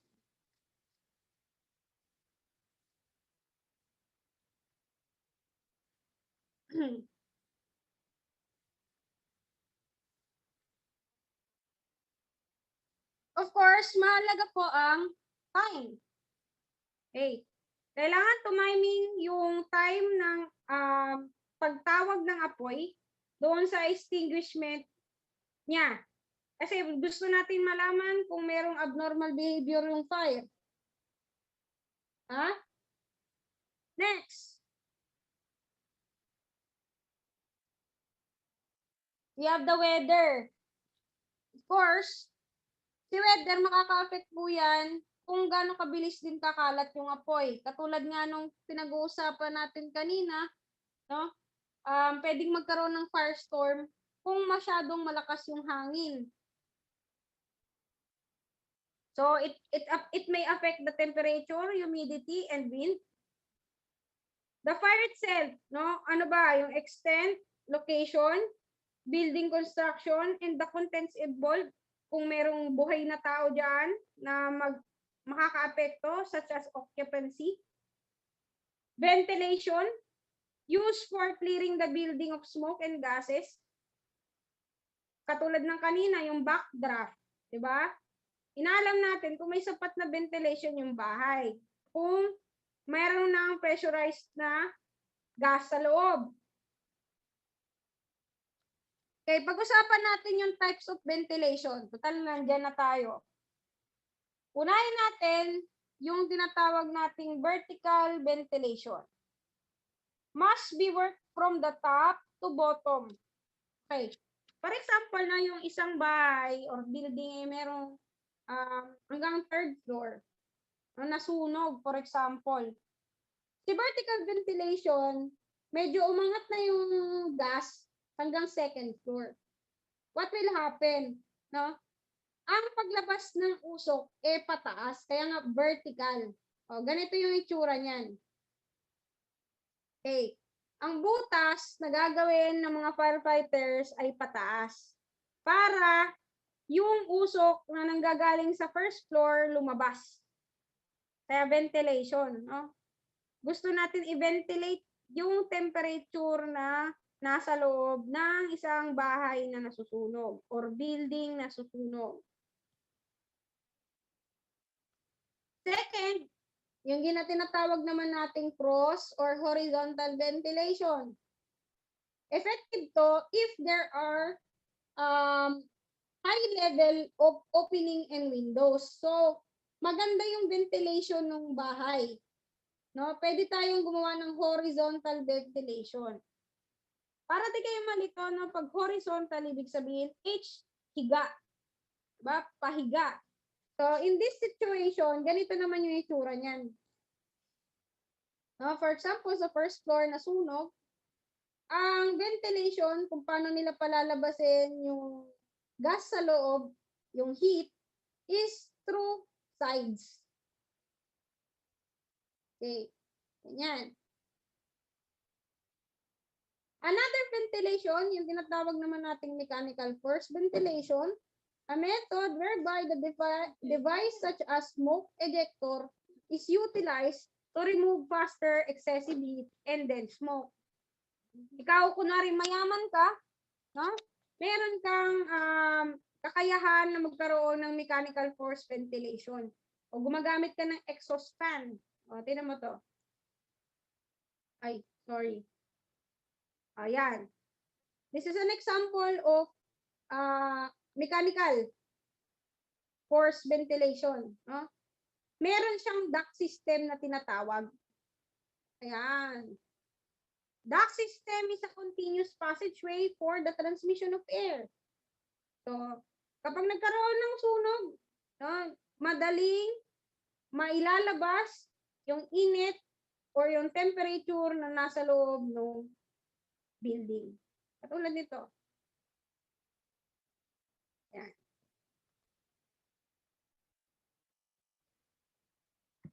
So, horizontal ventilation. And this is the vertical ventilation. Kita nyo yung difference? Okay.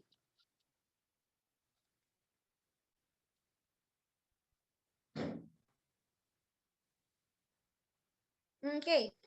So, ito naman yung additional basic tactics used in extinguishment of fire. No? Ano ba yung mga tactics na ginagawa ng mga fire officer for the extinguishment of fire? Una, meron tayong tinatawag na rescue. Force and rescue operation, para po yan sa mga occupants or persons in the building. No? Tatanggalin mo lahat ng tao at dadalhin mo sa safety place. Kaya nga, rescue. Ang keyword natin dyan, removance or remove occupants. Ang tao. Overhaul.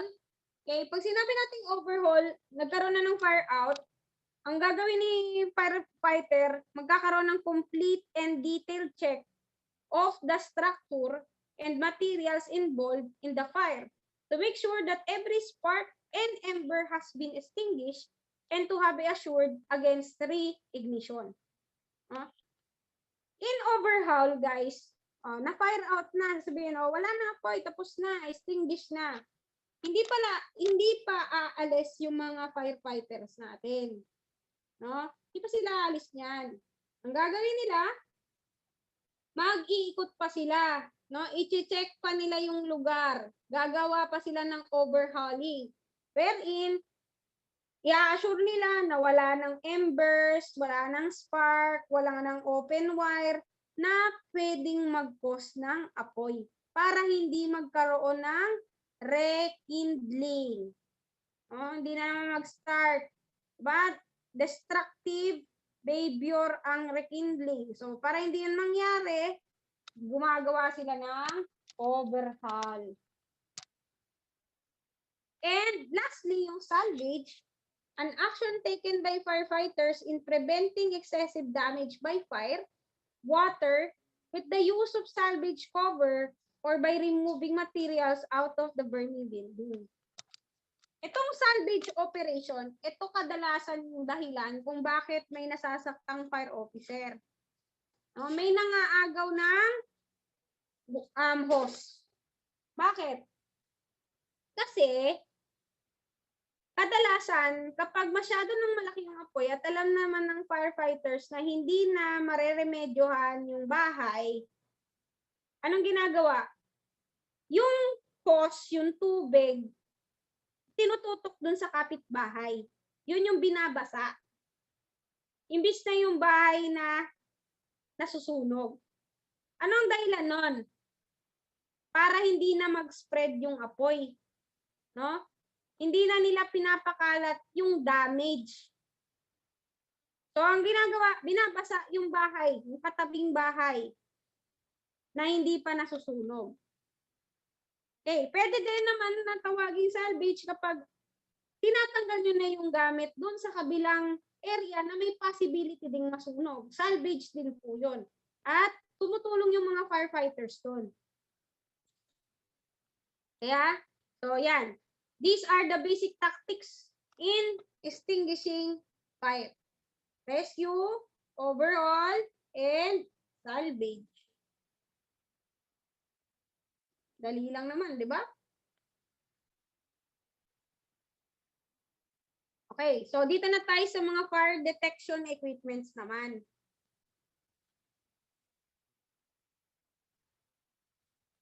So, isa-isahin natin itong mga to, ha? Take this out. Take note of this.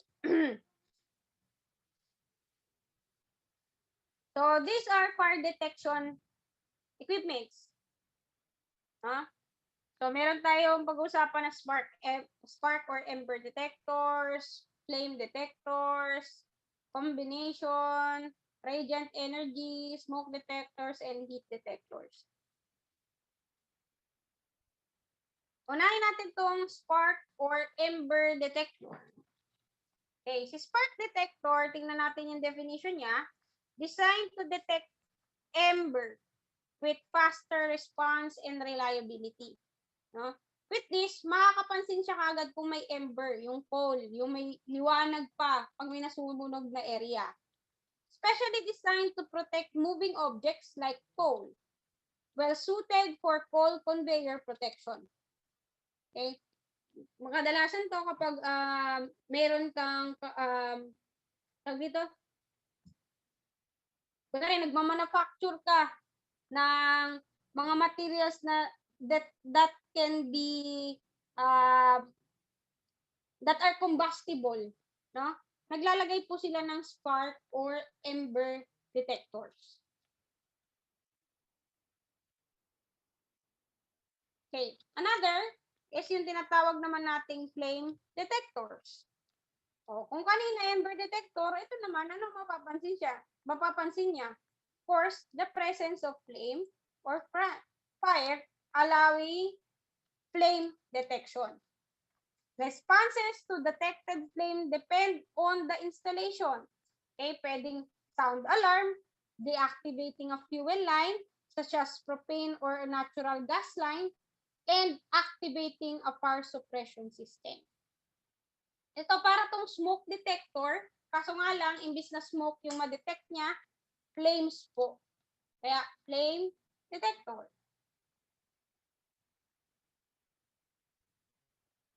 Next is yung tinatawag naman nating radiant energy or UV, IR, and IR.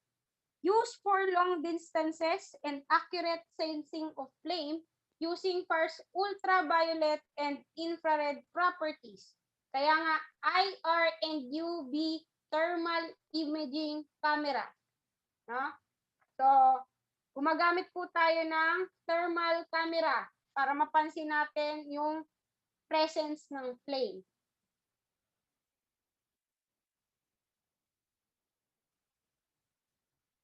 Okay, another is yung smoke detectors naman o yung mga ionization and photoelectric.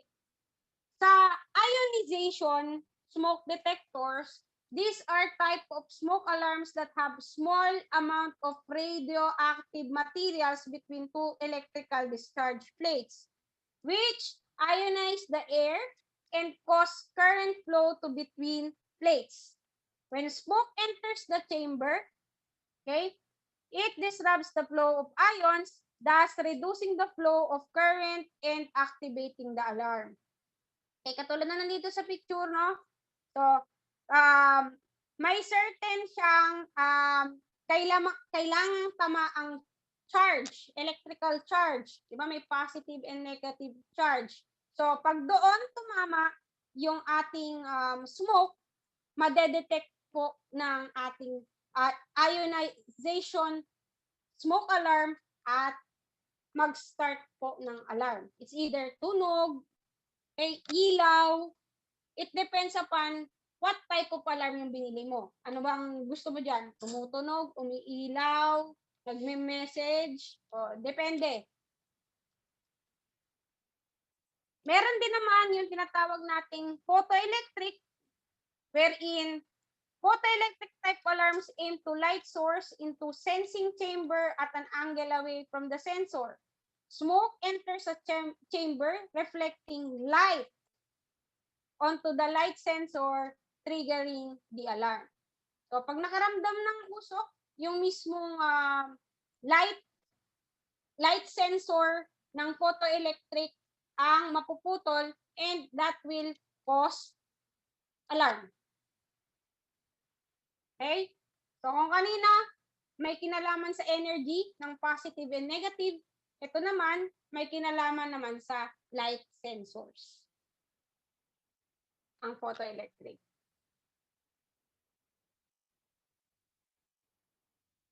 Meron din tayo mga heat detectors.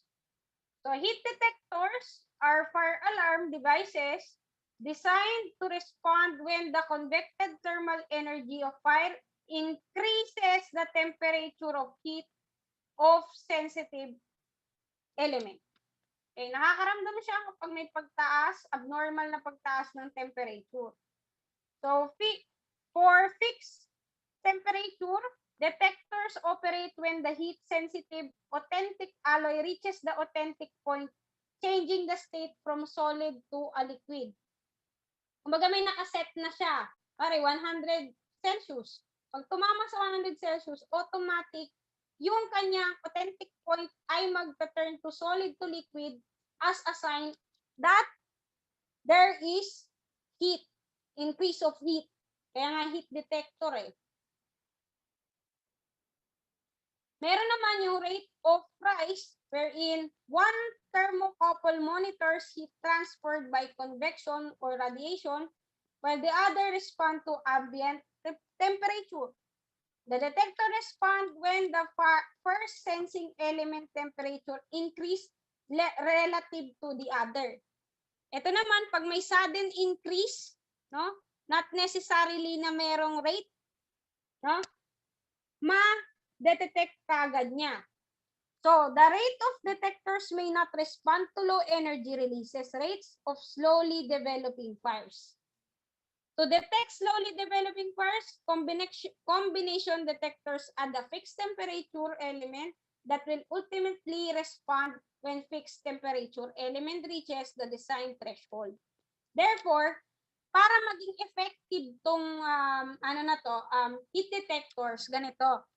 Dapat dalawa yung gamitin mo. For example, meron kang rate of rise na heat detector. Ito kasi, ang napapansin niya kung gaano kabilis umaangat yung temperature. Etong fixed temperature, no, magre-react lang siya kapag nandun na siya sa limit ng temperatura mo. For example, 100 Celsius. Doon lang siya magre-react. Pero ito, itong ROR, from the time pa lang na nag-iiba yung temperature, nagbibigay na siya ng sign. Okay, nakikita nyo. So, they can be used simultaneously for more effective use.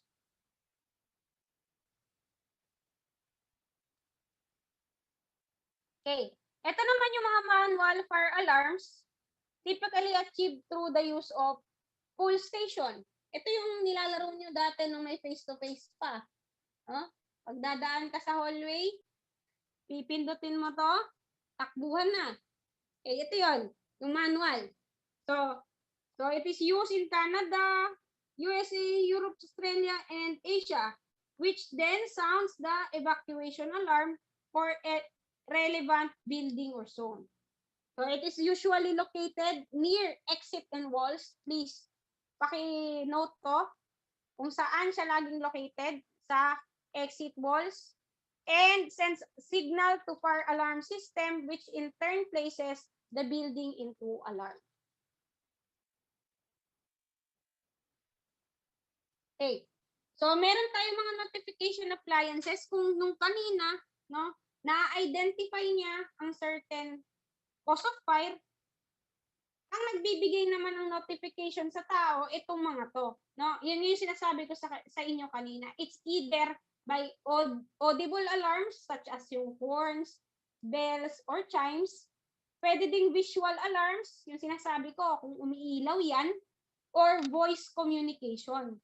O magdadirect na yung message into companies or organizations or assembly companies or high-rises. No? Depende kung ano yung nakadikit na notification appliances dito sa mga device na pinag-usapan natin kanina. Okay? Okay. So, dito naman tayo sa fire suppression equipments or devices. Siyempre, in fire suppression, mahalaga yung sprinklers. Diba? So, fire sprinklers, one example of a fire sprinkler, yung tinatawag nating wet pipe system. They are comprised of pipes that constantly contain pressurized water. Yan ang keyword mo, ha? When individual sprinkler system is activated by heat from fire, the automatic closed-type sprinkler head immediately discharges water into the fire. As more individual sprinkler heads are subsequently activated by heat, they too will discharge water onto the fire until it is controlled or extinguished. So, kaya nga wet pipe, ibig sabihin, yung mismong nakikita nyong pipe or yung tubo na nakikita nyo sa mga sprinkler na yan, automatic may tubig na.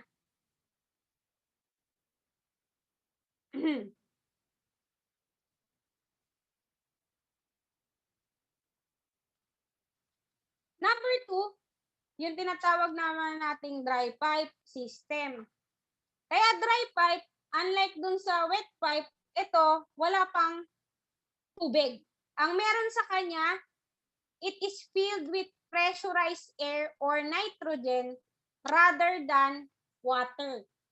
Kaya may nitrogen para mas mabilis na kumalat yung tubig kapag nakasense siya ng apoy. So, the air holds remote valve known as dry pipe valve, in a closed position. Located in a heated space, the dry pipe valve prevents water from entering the pipe until a fire causes one or more sprinklers to operate. Once this happens, the air escapes and the dry pipe valve releases. Water then enters the pipe flowing through open sprinklers into the fire. Ito, kadalasan ginagamit ko pag, for example, hindi na kaya wala ka masyadong water, wala ka masyadong pagkukuhanan ng tubig. Okay? So, mas maganda yung dry pipe sa mga ganong system.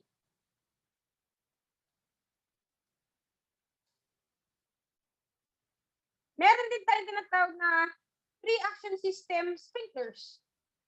Pre-action fire sprinklers employ basic concept of a dry pipe system in that water is not normally contained within the pipes. The difference, however, is that the water is held from piping by an electrically operated valve known as the pre-action valve. Valve operation is controlled by independent flame, heat, or smoke detection. Okay? So, may connection po si pre-action system doon sa flame, heat, or smoke detector, kaya electrically connected na siya. Nakikita niyo yung mga pinagkakaiba, yung mga keywords. Naka-note po ba?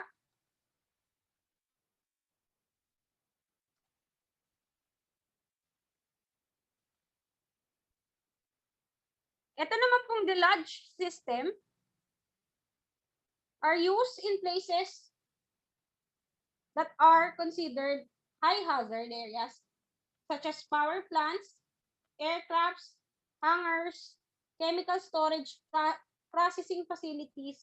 This delivers large quantities of water, discharge water from all heads immediately. So ito naman, gagamit ka lang ng deluge system kapag high hazard na yung areang gagamitan mo. Okay? So it delivers a large quantities of water.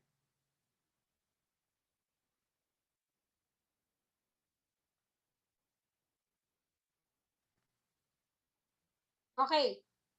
Meron din namang mga sprinklers na tinatawag nating foam water sprinkler.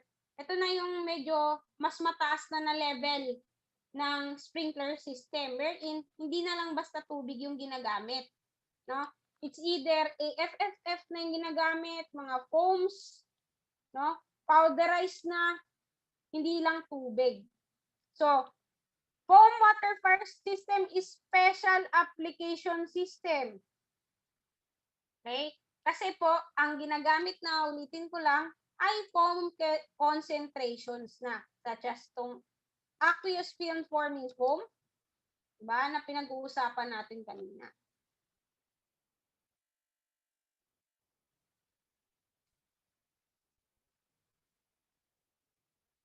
Water spray.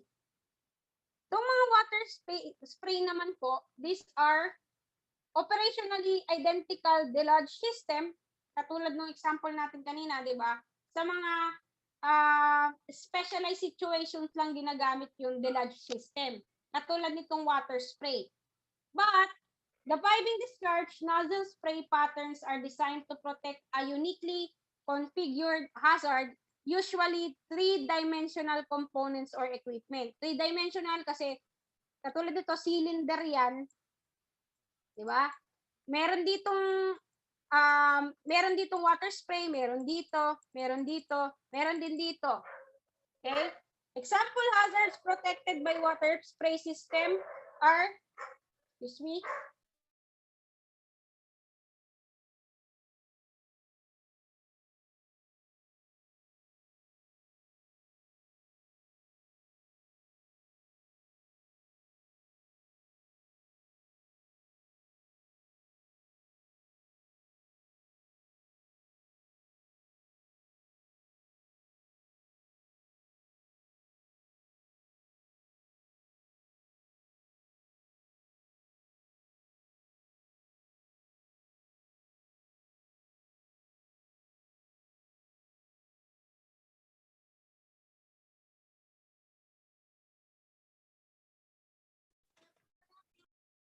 Nawala po ata yung audio nyo.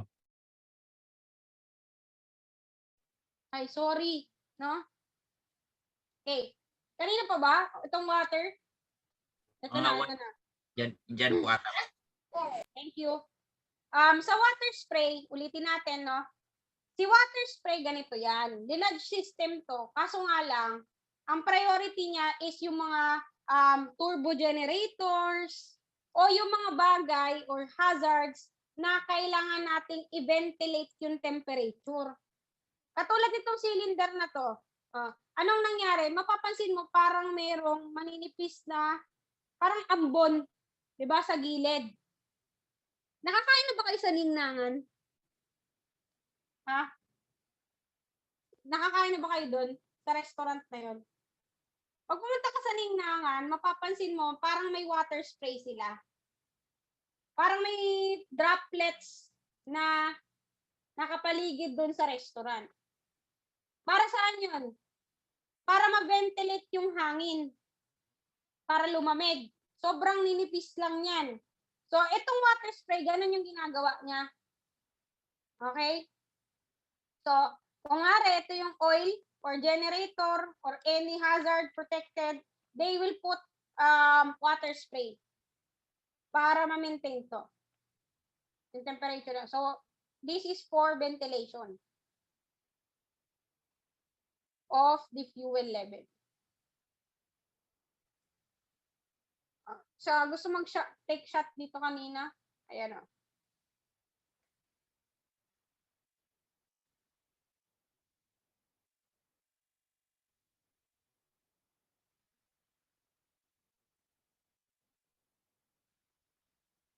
Okay. So, dito tayo sa another. Yung water mist system. Si water mist system, kumbaga, pinasosyal lang yan na water spray. Kasi, kung kanina medyo makapal yung tubig na ginagamit, si water mist, ito na yung exact example na ginagamit sa ningnangan. Kasi, they are using heat absorbent vapors. In short, yung water na ginagawa nila dyan, as in yung system or yung vape, kasing kapal lang ng vapor, yung tulo. Paano ba? Tulo ba ang term na ano? Yung spray na napoproduce niya. Kaya mist. Halos kasing pantay lang ng hangin. Kumbaga parang fog na. No? So, used for special application in which decided creating heat absorbent vapors. And primarily objective, this type system typically used where water damage may be concerned, supplies are limited. So, ito yung tamang term, hindi tulo. Droplet size. No? Less than 1,000 microns at a minimum operation pressure of discharge nozzle. Water mist. So, they are using very fine water sprays. Okay.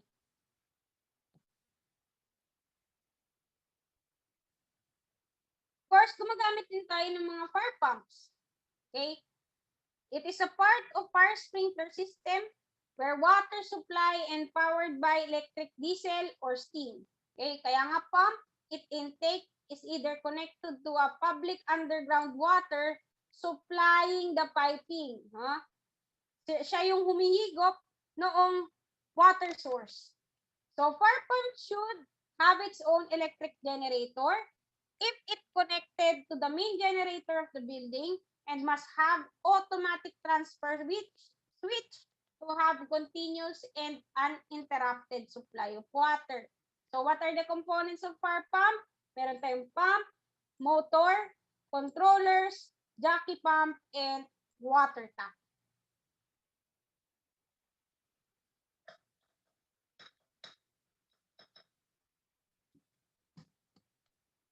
Okay, next.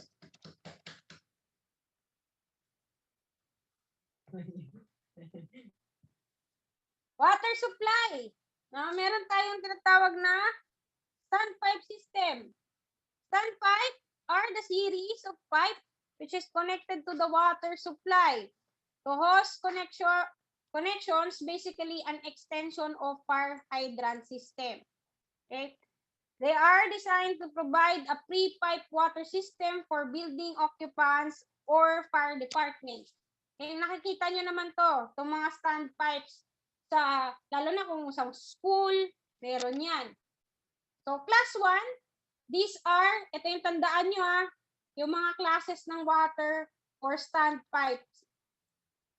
Class 1, intended for department use. Class 2, these are intended for trained occupants. And class 3, it is provided with 2.5 inch and 1.5 inch connection. Yan, paki-take note yung mga definition of terms.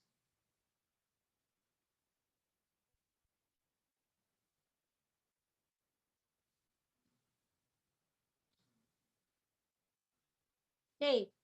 So other equipments ng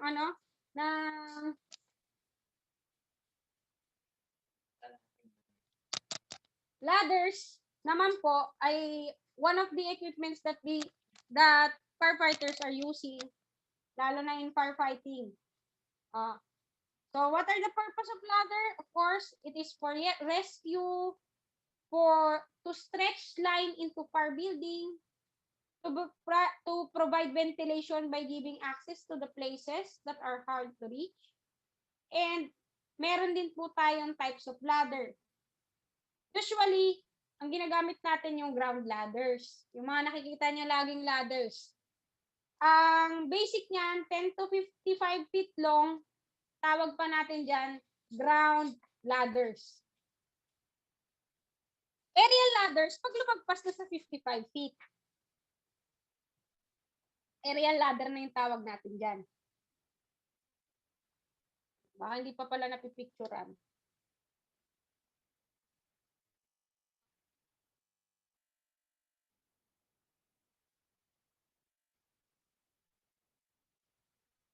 So, type of ladder according to its beam, no, yung bigat niya, meron tayong tinatawag na solid beam ground ladder, made heavy hardwood and or lightweight metal alloys.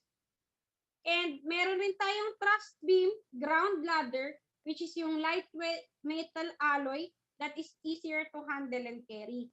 Ito yung kadalasan na ginagamit natin sa bahay, yung mga truss beam ground ladder.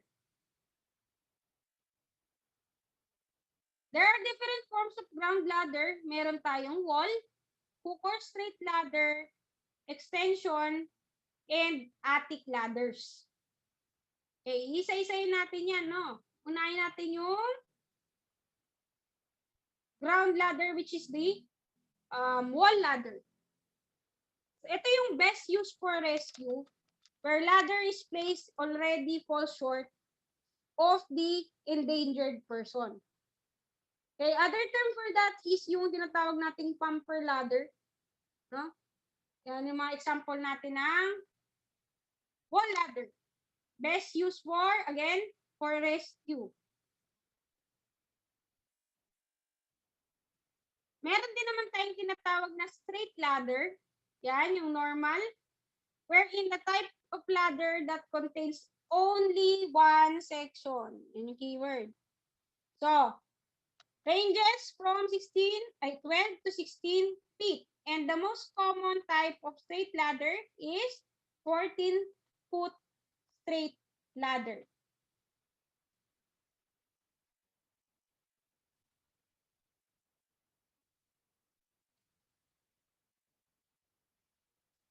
Yung mga extension ladder naman natin, yun yung may mga fly ladders. Kumbaga, bukod dun sa straight ladder, may pinatong pa silang another one para mas humaba.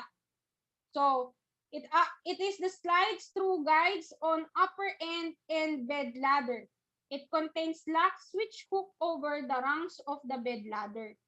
Si bed ladder, yun yung nasa ilalim, yung first ladder. Yung fly ladder, ito yung mga ladder na pinatong na doon sa bed ladder. Itsura niyan. Ito, yung nasa pinakailalim, yan yung bed ladder. Yung mga nakapatong, those are the fly ladder, yung mga extension niya. Kaya nga extension ladder. Meron din tayong attic ladders. These are static extension ladders that permit access to the attic. Although you can't move them for other uses, they do collapse into the smaller section or storage. Yan, kadalasan to sa mga Western countries. Diba? Meron tayong mga attic ladders. Area ladders, ito yung mga nasa sasakyan na, katulad nitong hydraulic aerial ladder. Pwede din itong articulating boom ladder. No? Ginagamit to para sa mga special purposes and rescue operations. Okay, ladder terminologies. Meron tayong bed ladder, the lowest section of an extension ladder. I already explained this. Fly ladder, this is the top section. Ito yung keywords, ha? Ito yung lowest, ito yung top section. But the bottom end of the ladder, till that touches the ground. Halyard, rope or cable used to raise the fly ladder.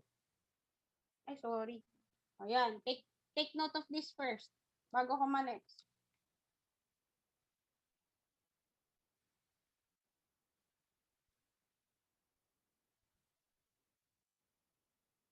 Next, meron tayong rung.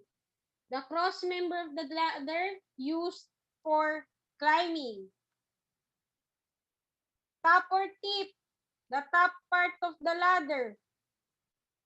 Hooks used to hook over roof peaks. Stops, made metal or wood blocks used to prevent the fly or extension from extending out further. Prevent. Guides. Light metal strips of an extension ladder that guides the fly ladder while it's being raised or lowered.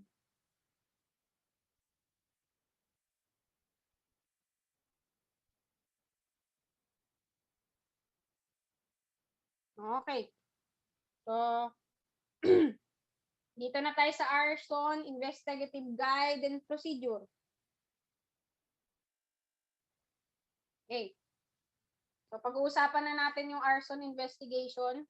Tapos na tayo sa firefighting procedure, sa mga technicals regarding fire. Ngayon naman, arson investigation.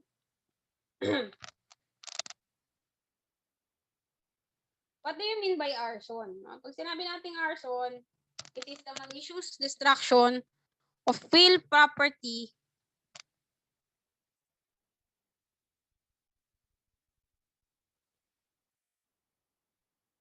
okay. Hello, excuse me. So, ba't namamatay?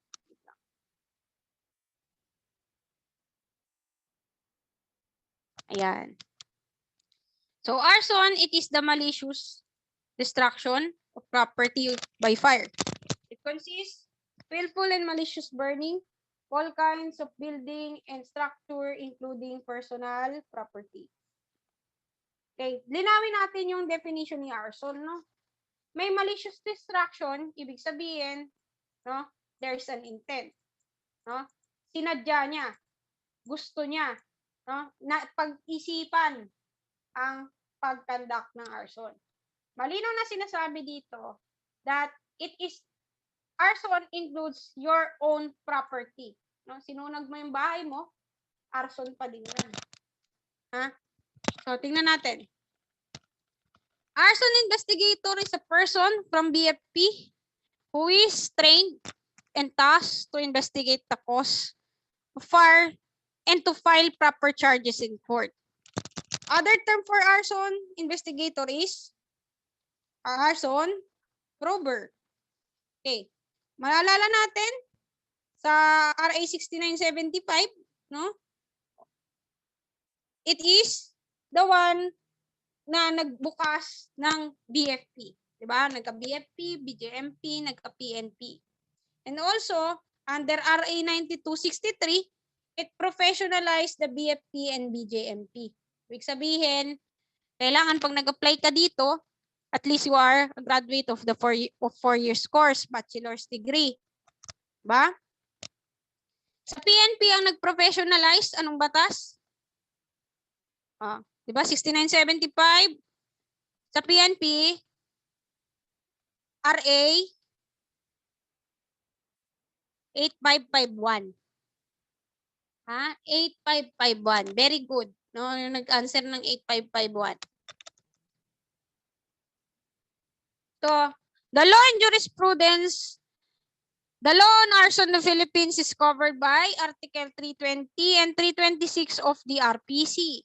And then it was amended by PD number 1613, 1744 hanggang sa nagkaroon ng 6975 that provides BFP the power to investigate all cases of fire. Okay, sila po ang nag-imbestiga ng fire. Katulad na lang ng nangyari doon nga sa Star City na nasunog, BFP po ang nag-investigate noon. They are also the ones who will file the proper complaint with the city provincial prosecutor who has jurisdiction over arson cases. So here in People versus Soriano, the Supreme Court defined arson as the malicious burning of property. It may be in the nature of destructive arson, simple arson, or both punishable crimes under the revised penal code as amended. O tingnan natin, ano ba yan? Ano bang difference ng simple arson sa destructive arson ayon sa ating batas?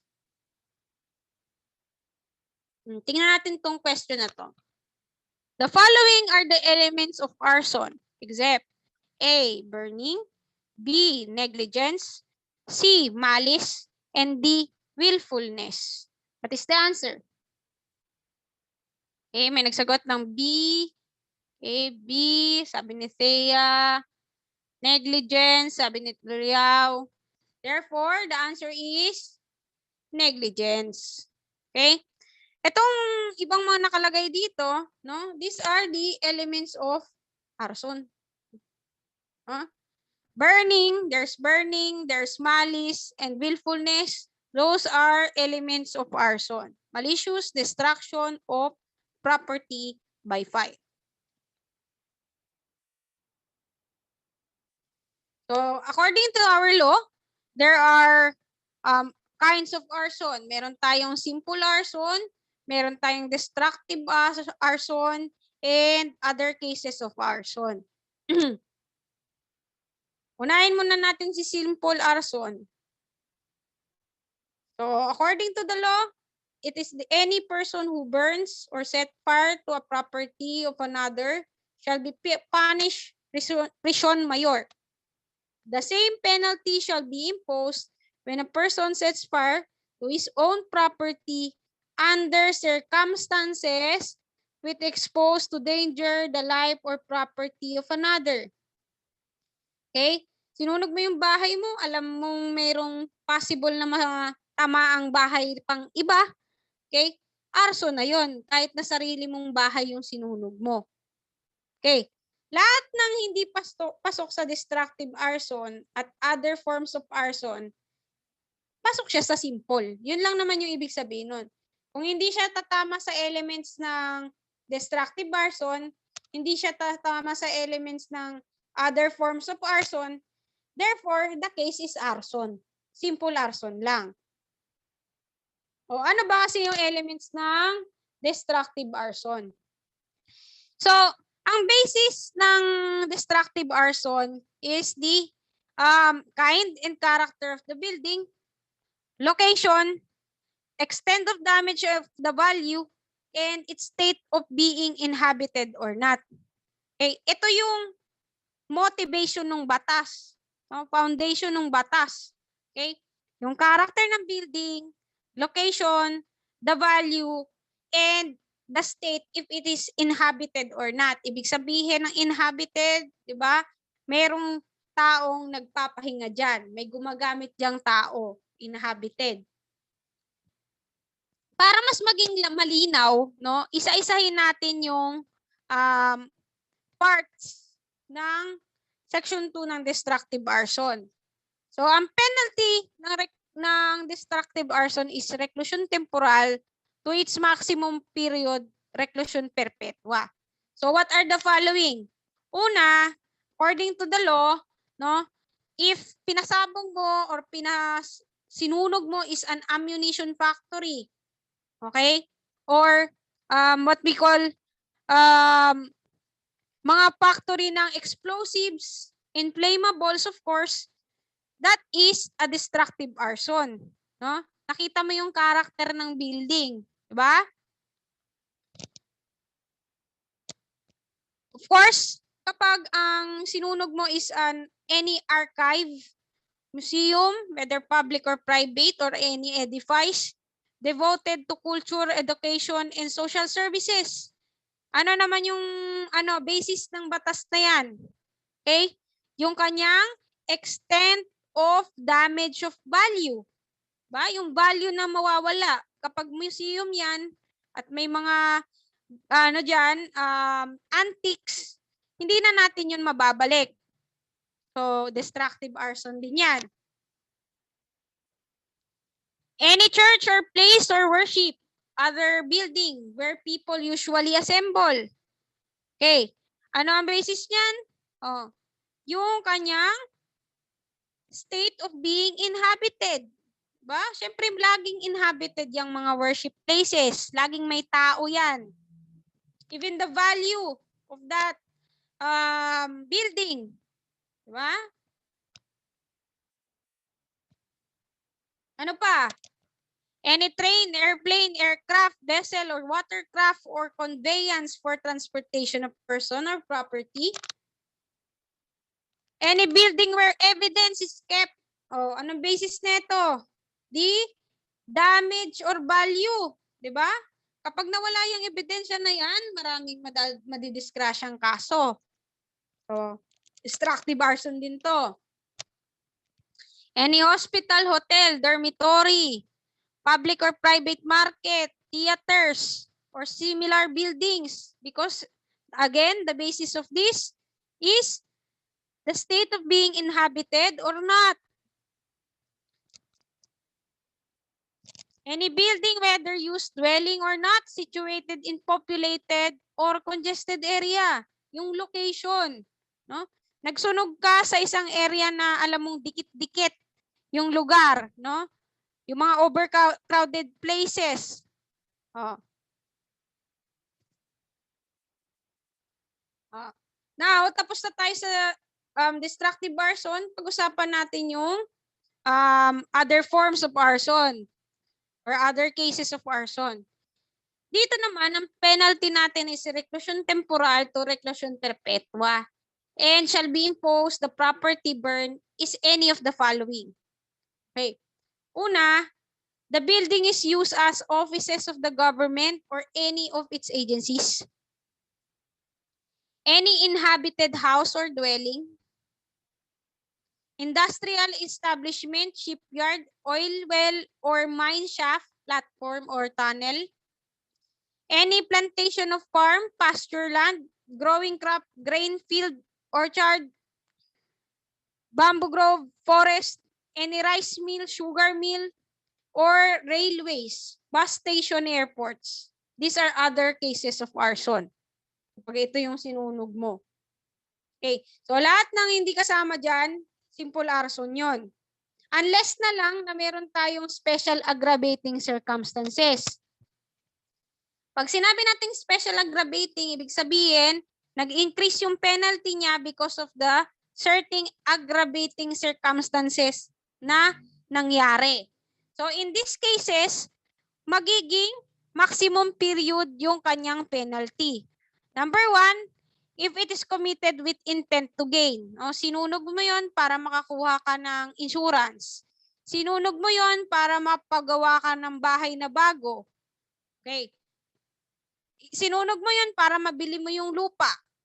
Okay, that is an special aggravating circumstance. Number 2, if committed for the benefit of another. Okay? Sinunog mo yan para may makinabang na iba. Offender is motivated by spite, hatred towards the owner, nagseselos, committed by a syndicate. So, mako-consider natin na sindikato ang gumawa niyan if it is carried out by 3 or more person.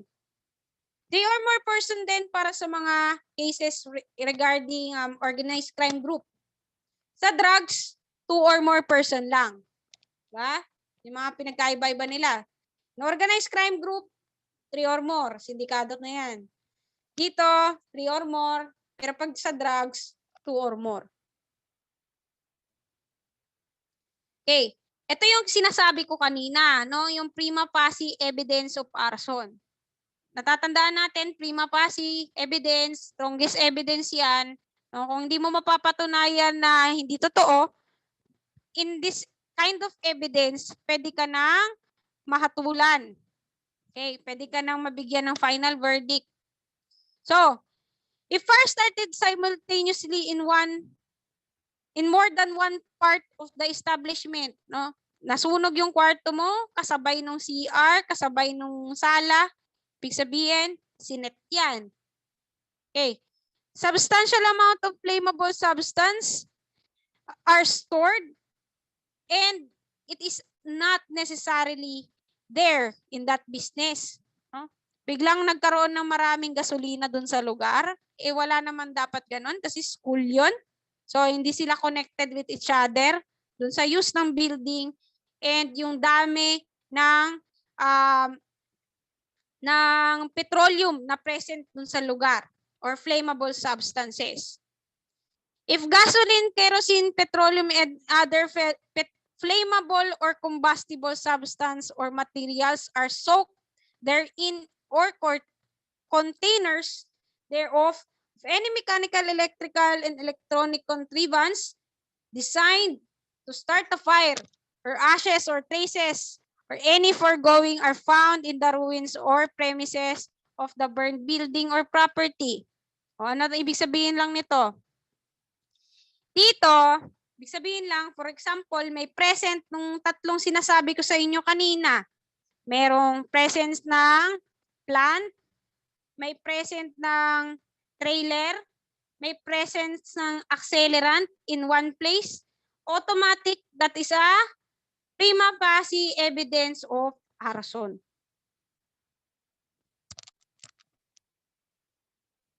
O, tingnan natin to. Which of the following is not an aggravating circumstance in arson?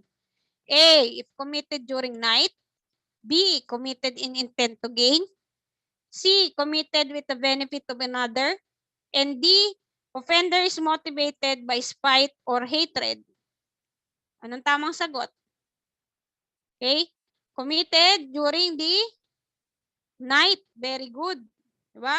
Another aggravating circumstance na kulang dyan ay if it is committed by a syndicate. It doesn't matter kung anong oras mo nagawa yung arson. Okay? As long as these four are present, those are special aggravating circumstance in arson.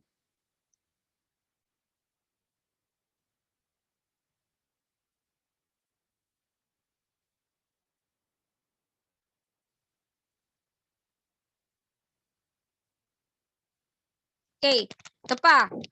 Mga may kinalaman sa prima facie. No? If the building or property is insured for a substantially more than its actual value at the time the issuance of policy. Nasunog yung building, tapos nalaman nyo na yung insurance niya mas mataas sa value ng building, pwede rin niya maging prima facie evidence. Okay? During the lifetime, no, 2 beses ka nang nakakuha ng insurance money kasi 2 beses na din or more than 2 times nang nasunog yung bahay or building. If shortly before the fire, substantial portion of the effect insured and stored in building or property had been withdrawn. Ibig sabihin nun, bago nasunog yung building, lahat ng importanteng bagay natanggal nyo na sa building na yon. Okay, tinanggal nyo na yung mga importanteng dokumento nyo. Okay, bago siya nasunog. Ibig sabihin nun, sinadya. Therefore, that is a prima facie. Ano pa? If the demand for money or other valuable consideration was made before the fire, no? For example, baon ka na sa utang, tapos naalala mo may insurance money ka palang makukuha kapag nasunog yung bahay mo, pwede rin yan maging prima facie evidence. Picturean niyo muna pala ito bago ko to ilipat.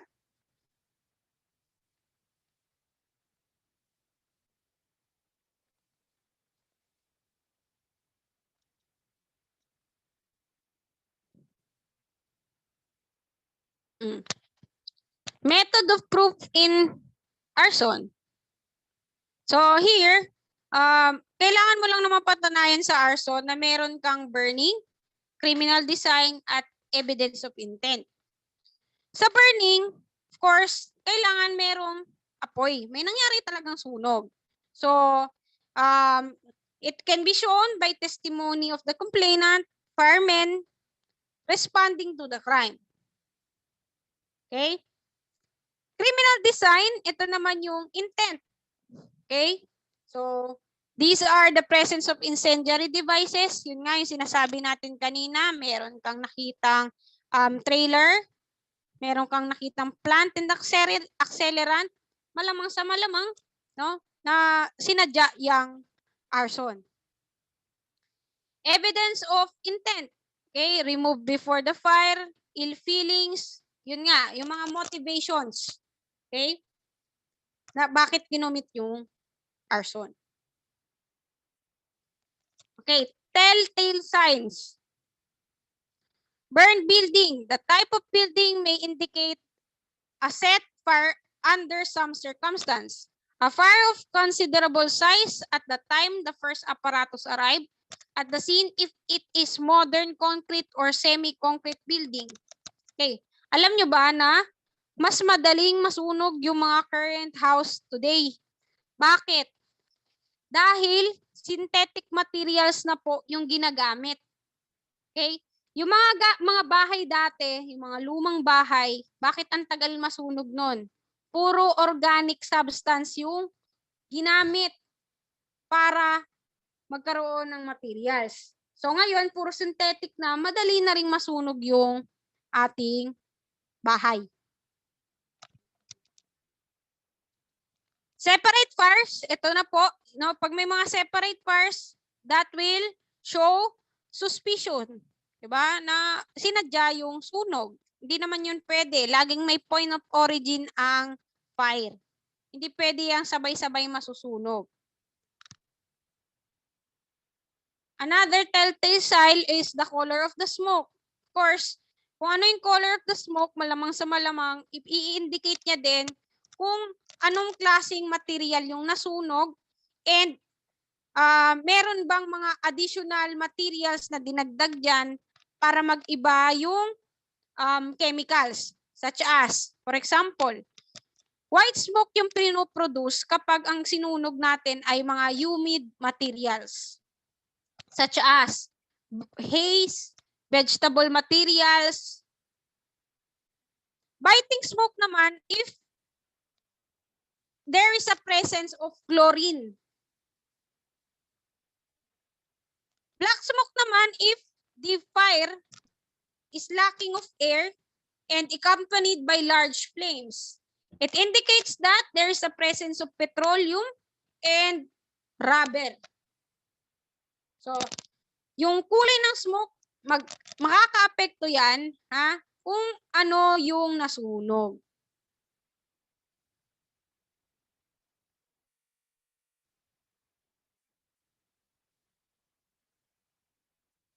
Sa color of the flame, I already discussed this, no?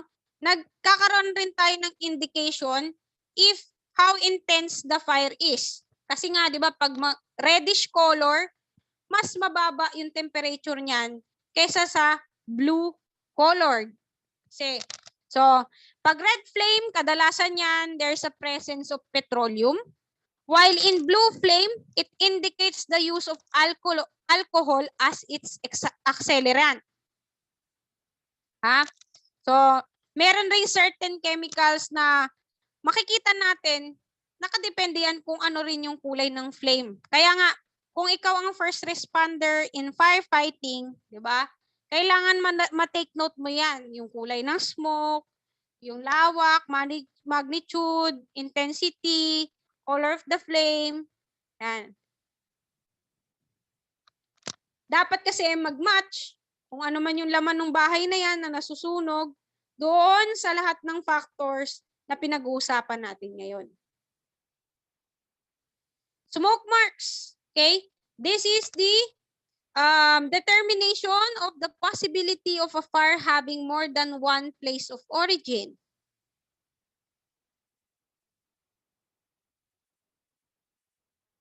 Okay. Si size of fire, dapat mag-correlate siya sa type of alarm, no? And the time of alarm that happened. Kasi kung masyado nang malaki yung size of fire, kasi simula lang ng apoy, ibig sabihin, meron niya ang accelerant na ginamit. Okay. So it is an important factor to determine if there is a possible incendiarism. Pa-screenshot po yung color of the flame. Sige.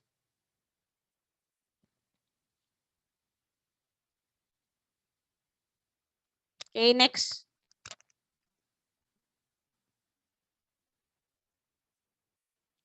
Ito pa. So, itong part ng discussion natin, mapapansin nyo, kailangan nyo talaga siyang basahin in order to understand. Kasi, hindi siya, paano ko ba ito ma-explain? Hindi siya definition of terms. Unlike dun sa mga i-discuss natin kanina, this time, very self-explanatory. No? Possible na ang question na ibigay is situational. No? Kasi kanina, yung mga na-explain natin, definition of terms yun eh. Ito, maaaring yung maging question ay situational. Direction of travel. Okay, so this will indicate the fashion. Wala naman talagang certainty kung ano yung direction ng travel of fire. But we can consider it when in its type of construction, building materials, and of course yung ventilation. So, pwede nating i-correlate yan dun sa circumstances and factors para malaman kung ano yung direksyon ng apoy.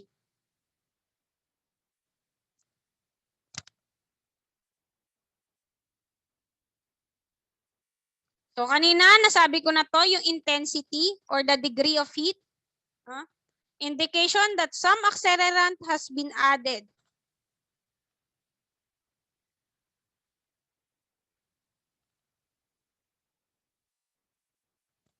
Odor.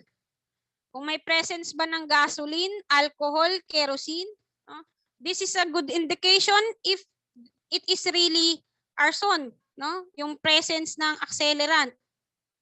So mangangamoy yan kung meron talagang ginamit na flammable liquids.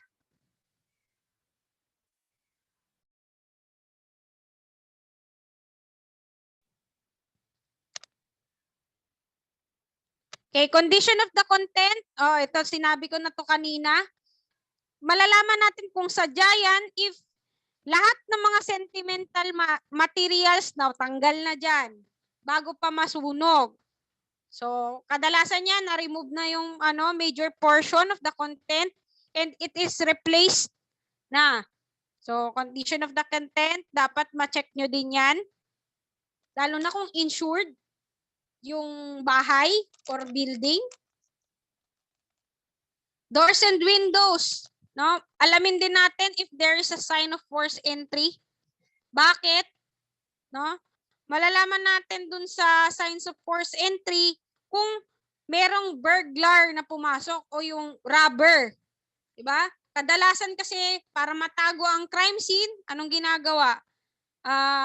Nakikipagsabayan yung pusa sa akin, napakagaling. Ha? Yung force of entry natin, na makikita natin kung gusto natin matago yung crime scene, anong ginagawa? Sinusunog. Okay? So, doors and windows, check natin if there's a sign of forced entry.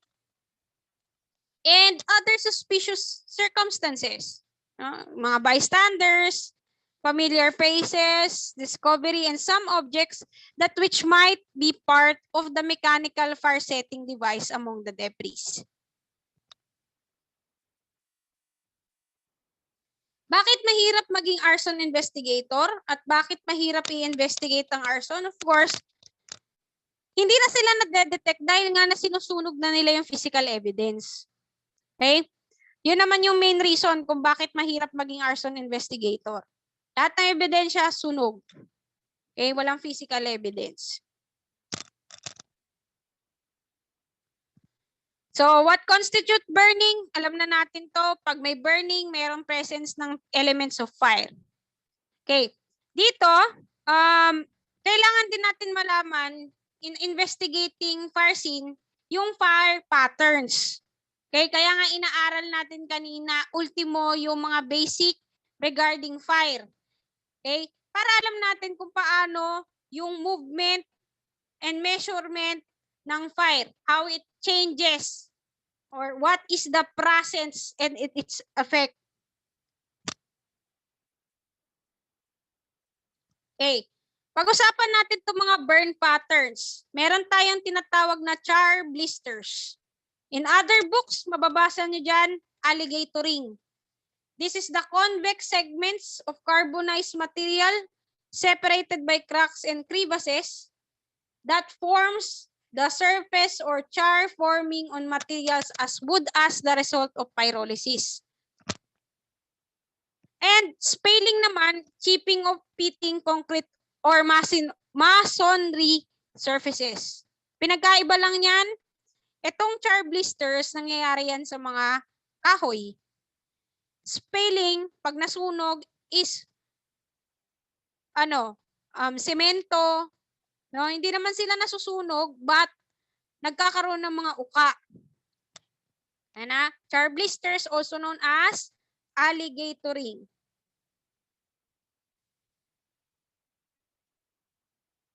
Okay, ngayon pag-usapan natin yung stages ng arson. No? Meron bang frustrated, attempted, at consummated arson?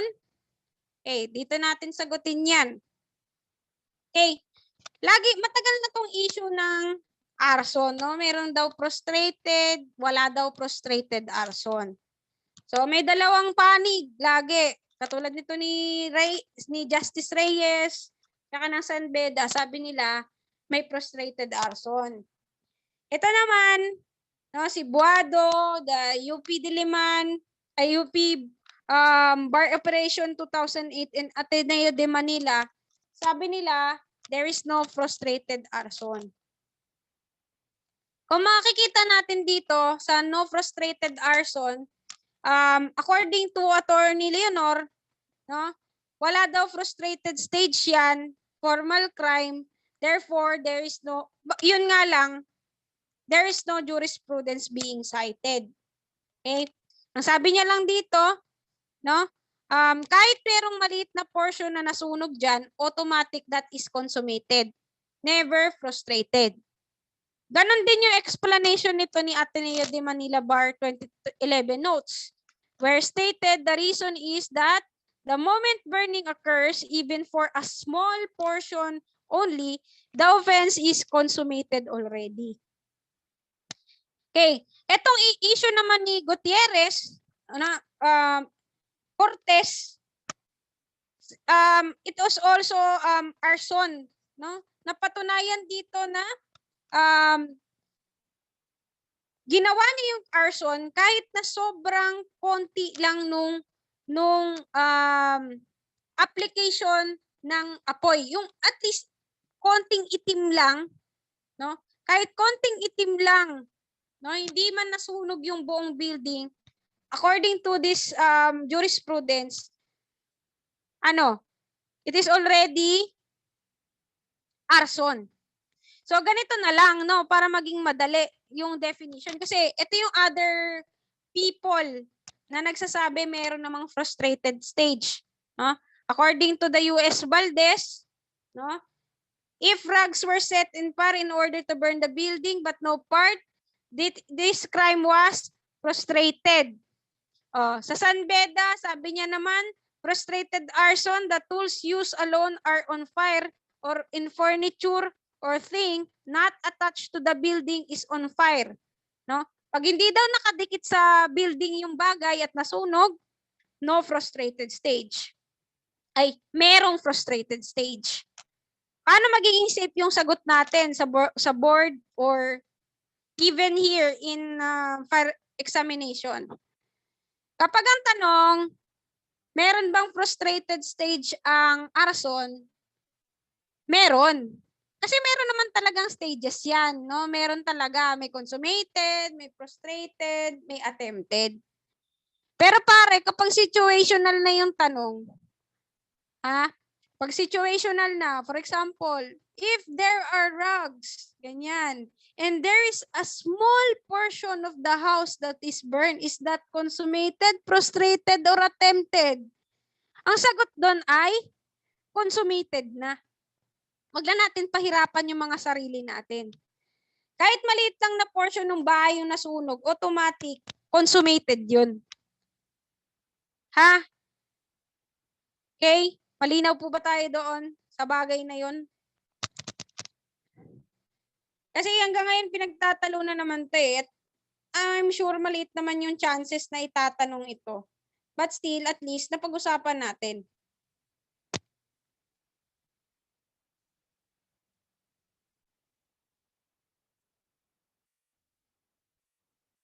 Really confusing po. Yes, it is confusing. Sige, ulitin natin, ha? Pag ang tanong, is there attempted, frustrated, and consummated? Kung meron bang stages ang arson? Meron. Kasi nasa batas naman talaga na meron tayong consummated, meron tayong frustrated, and attempted stages. Diba? Pero pare, kunwari, ang tanong is situational. No? For example, ang tanong, katulad nito, okay. For example, Richard set rugs in fire in order to burn the building, but no part was burned. Okay. Nasunog niya na yung mga rugs daw. Okay. Tapos syempre, pag nasunog mo yung rugs, maliit na portion ng kunwari ng sahig ng itim. Meron ng maliit na portion ng sahig ng itim kasi nasunog na eh. Yung plant and accelerant, nag-set ka na meron ng apoy na lumabas diyan sa kamay mo, sindi ka na ng matchstick. Consummated, frustrated, or attempted?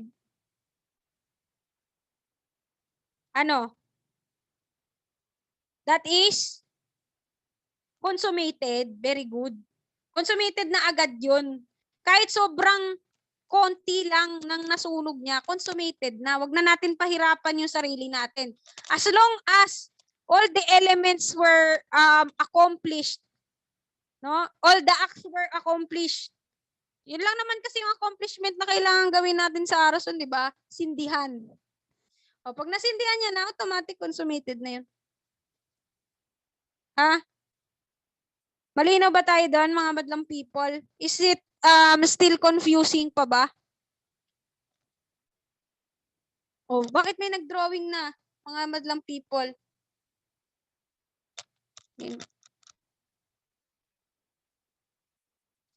Okay? So, itong pinapakita ko dito sa screen natin, this is just I'm just showing the different sides in our criminal justice. No? Na even in criminal justice, nalilito sila. Sino yung naglagay nitong na to? Bilog na to, pakitanggal po. Pakitanggal tong annotation na to. Yan o, hindi ko ma-undo eh. Yan.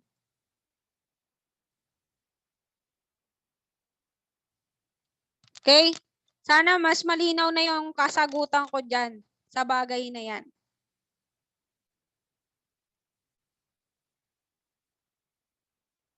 Okay.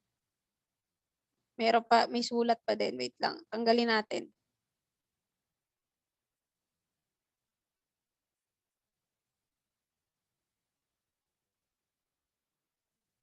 Parang di natin to matatapos ng ano ah. Madami pa ba? Ng 10. So, motive. So, meron tayong motive. So, motive is the moving cause which induces person to commit a crime. So, ito naman, si motive is one element of crime, di ba? Pag magko-commit ka ng crime, we have 3 elements. Motive, intent, and opportunity. Pero, in arson investigation, no, it is not necessarily that motive must be proven. Okay? Ang kailangan lang natin ma-prove is the intent, no? Yung result ng ginawa niyang krimen. And kung willfully ba niyang ginawa yon. But the moving power, kasi pag sinabi mong motive, it is the moving power to commit the crime. So si motive, no, wag na kayong masyadong ma-stress diyan, no? Ang point lang dito para meron tayong lead kung paano natin iimbestigahan yung kaso. Una, first motive natin is economic gain. No, meron tayong 3 klase ng economic gain. Insurance fraud, desire to dispose, and existing business transaction. Sa insurance fraud, of course, kaya mo siya sinunog kasi kailangan mo ng insurance money. Desire to dispose merchandise, kapag meron kang stock at ikaw ay businessman, di mo na alam kung saan mo yan i-dispose, sinunog mo na lang.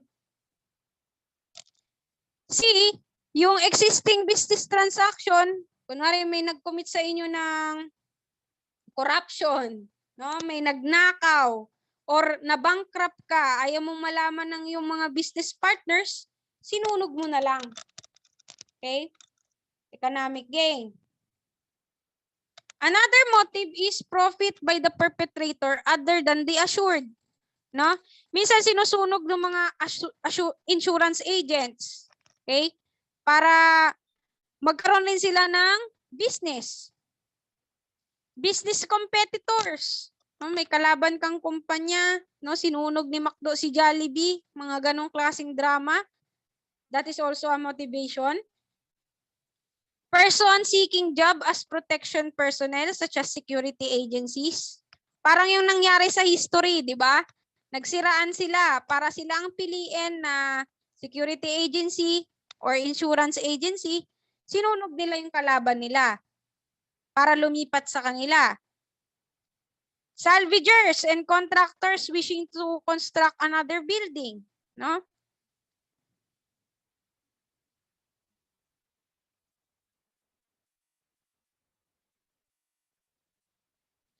Okay, concealment of the crime, no? To hide the crime or commit crime. Punitive measures, gusto mong gumante. Okay?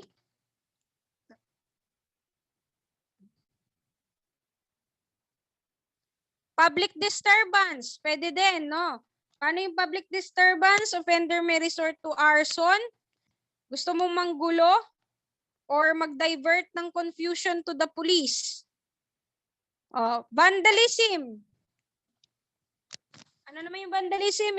Intentional burning to destroy properties. Pag sinabi naman nating vandalism, destruction of properties eh. Common sense na din to. Intimidation or economic disabling. O mga sabotahe sa mga kumpanya, employers. Pyromania. Mayroon kang certain mental disability, no? You are burning something without any motivation. just, wala lang, nasasayahan ka lang kapag nakakapagsunog ka. So maraming types ng pyromaniac. No? Meron tayong abnormal youth. Those are epileptics, imbeciles, and morons. Hindi nila alam yung seriousness of act na ginagawa nila. Hero type, ito yung malakas yung tama, no? Mayabang, gustong makuha yung atensyon ng public. So, ang gagawin niya, susunog siya ng isang building, and then siya rin yung magre-report, no? Siya rin yung magpapacify ng fire. Alcoholics and drug addicts, ito yung malakas lang yung tama nila because of the stimulants or narcotics. And sexual deviates, di ba? Alam niyo naman yan. Merong mga tao na na-arouse kapag nakakakita ng apoy. Meron din tayong tinatawag na mga extremists, no? Meron silang social, political, and religious ideologies, no? Ito yung mga farsetters that may work in groups or as individuals. Pwede silang maging mga terrorist or riot or civil disturbance. So, sa terrorism, alam nyo na to, no? Na meron silang economic significance. Gusto nilang tanggalin yung government and they want to create confusion, fear, and anarchy to the public. So, in determination of motive, a fire investigator concentrates on 3 major factors. Of course, dapat makuha mo yung point of origin of the fire, kung saan nag-start yung apoy, yung modus operandi ng arsonist, and also the identity who might benefit from the fire.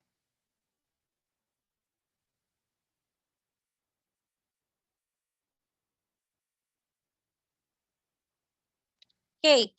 Place where the fire started. Master bedroom, kitchen, point of entry or point of origin. Saan daw nagsimula ang fire? Very good, sa point of origin. When we say point of origin, dyan nagsimula yung apoy or also known as the low point. Okay. Other term for point of origin, low point. Okay. So, dito na tayo sa fire scene investigation.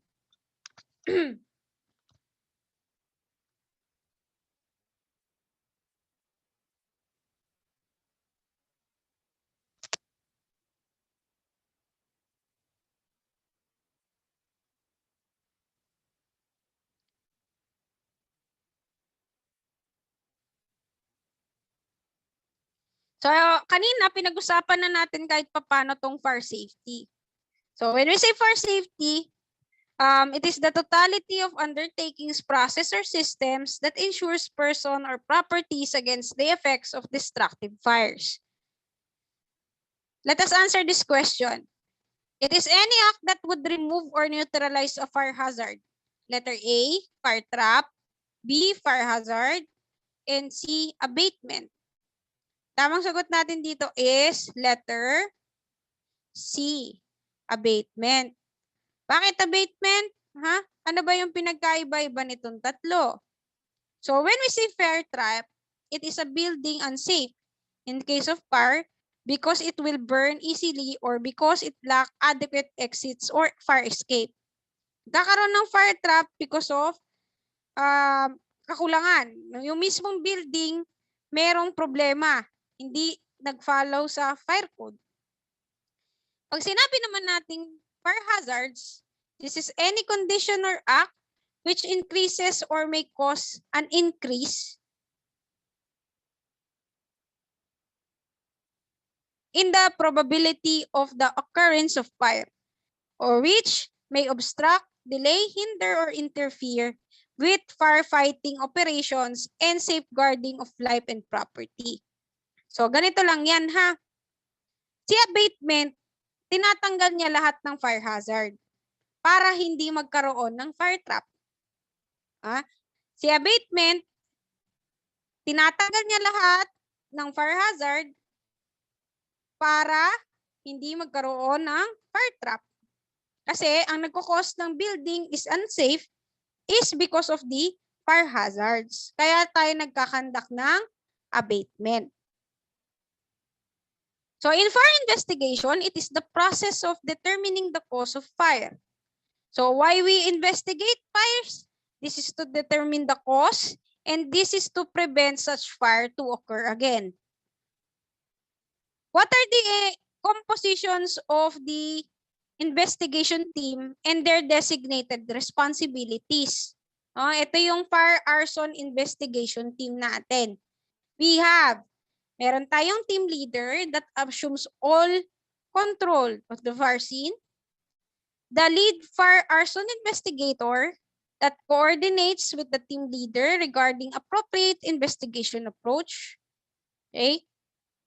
Si fire scene photographer that photographs the fire scene prior to the entry of the investigation team and during the walkthroughs. Kasi po, bakit niya yung pino-photograph? Kadalasan ng mga arsonist natin, nandun lang yan sila sa paligid, no? Kasi nga naaaraw sila or sumasaya sila kapag nakakita sila ng apoy, kadalasan yan, pinapanood lang nila. So, purpose yan para ma-photograph natin yung mga possible nating maging suspect sa scene. Fire scene sketch preparer, diagram and illustrates the immediate area of the fire scene. Evidence recovery personnel and custodian, para naman po sa lahat ng actual exhaustive search of probable pieces of evidence and with direct guidance of the team leader and lead fire arson investigator at the fire scene. And lastly, yung ating team security personnel na eventually, in our new law, tatawagin na nating SPU. Okay? That ensures the overall security, safety of the investigating team.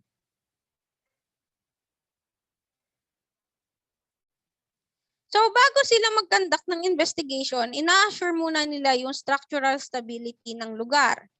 So, when we say structural stability, inaayos mo before the search of the hidden fires, the condition of the building is in the area to be searched should be known. Kailangan yung malaman kung okay pa ba yung stability niyan through the intensity of fire during the burning and the amount of water used in control of the most important factors that affect the condition of the building. What if ikaw ang first responder in an arson scene? What are your responsibilities? Of course, you need to observe the fire scene condition. Kasama dyan yung pag-identify ng physical properties ng fire, no? Alamin mo yung color of the flame, no? Kung color of the smoke, yung crowded ba yung area.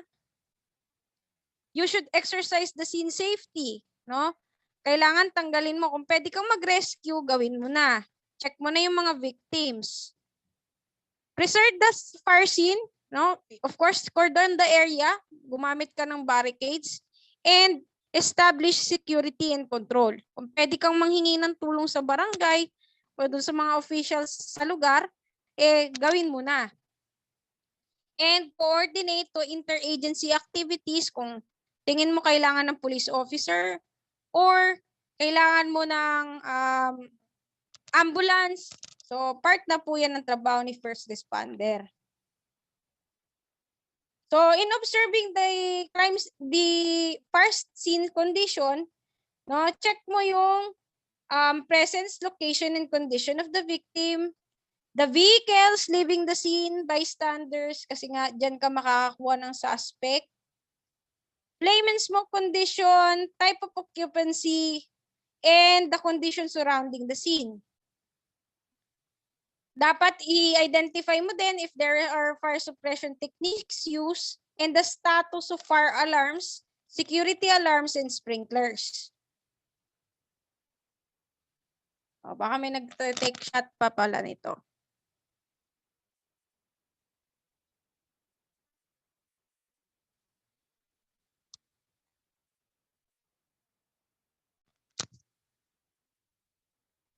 Number 2 is exercise the scene safety. Of course, kung may victims, no, and bystanders, ensure that they are safe. Evaluate the scene for safety hazards. Establish safety hazard zones. And communicate hazards to the other personnel arriving at the scene.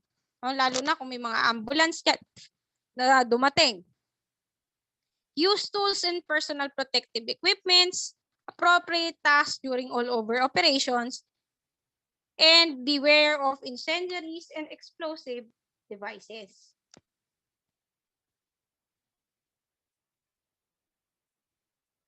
In preserving, yon sinasabi na natin doon na you should secure the fire scene and identify potential evidence.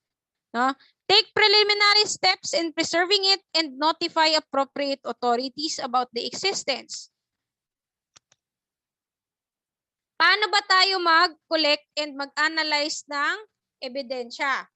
So, in collection of evidence during the investigation in fire scene, the same rigorous preservation and anti-contamination methods are used in crime scene investigation should be employed. Tandaan natin that yung chain of custody ay mahalaga din po in fire scene investigation, and protection of and preserving of the evidence is very important also. Guarding the evidence and identifying and removing the evidence. Ito yung gusto kong ituro sa inyo, no? Yung evidence state, the means of collection, and means of preservation of certain evidence in fire scene. Pag solid, ang means of collection natin ay sewing, cutting, and picking. Means of preservation, we are containing that on a sealable plastic containers. Pag ang ebidensya naman na nakuha natin is liquid state, use siphoning by using droppers and contain it in a test tube or vial. Pag gas naman, ganun din po, no? Use siphoning by using droppers and mouth jar sealed with plastic and rubber band to conceal it or preserve it.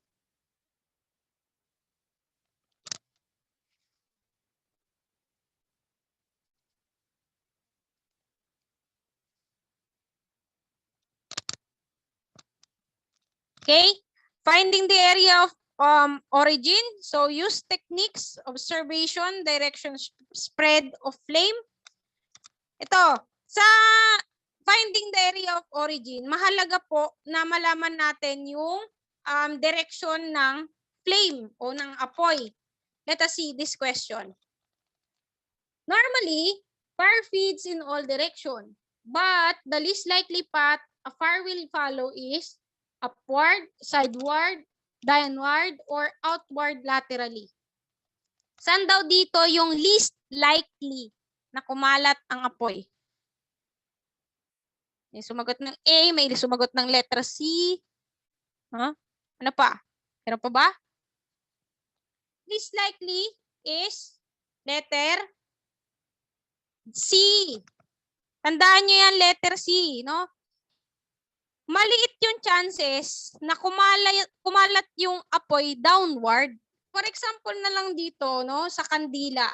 Yung flame dito, laging pataas. May nakita na ba kayong pag ganitong apoy? Wala. No, laging pataas. So, laging upward. Pwede ding sideward. Di ba? May mga, pag nagdo-drawing ng apoy, pag ganyan-ganyan. Okay. Outward. Pwede ding pa-outward. Pag ganyan yung kalat ng apoy. But, maliit yung chances na downward yan. So, kung gusto mong malaman yung point of origin, alamin mo kung ano yung direction ng apoy. Oh. Well, these are the indicators of point of origin of fire. Number 1, yung tinatawag nating V pattern. So, most fires move up and out creating V pattern. In this example, mapapansin mo kung dito galing yung apoy, nakakabuo siya ng V pattern. Ito na yung most common ha, na pattern ng apoy. Pwede din natin ma-identify ang point of origin by finding the paddling. O, ano yung paddling? Kadalasan, kung gumamit yan ng incendiary, no, magkakaroon yan ng pattern. Okay. So, these are pattern that use liquid accelerant. No? Naglagay sila ng maraming gas dito, yung plant. Of course, magkakaroon yan ng pattern. Yun yung tinatawag nating paddling. Pwede din through low, deep burning and multiple point of origin. No? The area where there is a deep charring that indicates origin of fire. Ibig sabihin, dito nang galing yung apoy. Dito sila nag-set ng plants. Diba?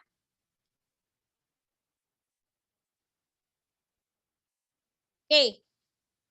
Paki-screenshot din tong mga fire alarm levels ng BFP. No?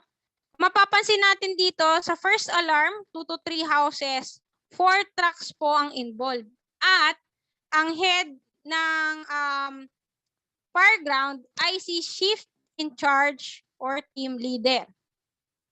Okay. Pag sinabi naman nating fire out, fire has been neutralized and under control means decreasing fire risk. So, hindi ko na to i-explain. No? Very self-explanatory na to. Just screenshot para makabisado nyo po yung dami ng houses and what is the name of the fire alarm indicated in that number of houses.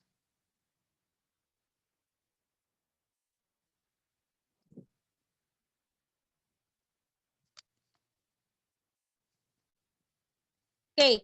Hindi ko na malito. Okay. Dito. So, kanina, in interview, first responding firefighters, nadamay lang to.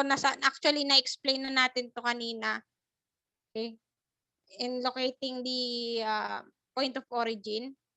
Dito na tayo sa identifying the victim. So, for example, yung biktima mo, buo pa naman yung katawan, pwede na through visual identification or gross identification. No? It is the visibility is obviously determined by the condition of the body. Makikita pa yung mukha niya, detailed pa siya. Hindi pa siya masyadong sunog or charred. Pero kapag, for example, yung na-recover yung katawan is charred na, best way to identify a body is through odontology or forensic odontology. Through his dental records, kanyang ipin. Kapag sunog yung katawan, sa ipin ka makakuha pa ng DNA. Or pwede ka rin naman maka-identify ng cadaver through scars, tattoos, evidence surgical procedures, bone fractures, and unique unusual deformities kung present pa. So, body decomposition time in fire. Ito yung certain temperature and ano yung mangyayari sa katawan natin in that specific time. So, in 10 minutes daw, yung arm natin would be charred. Okay, pa-screenshot po ma'am nung last. Okay.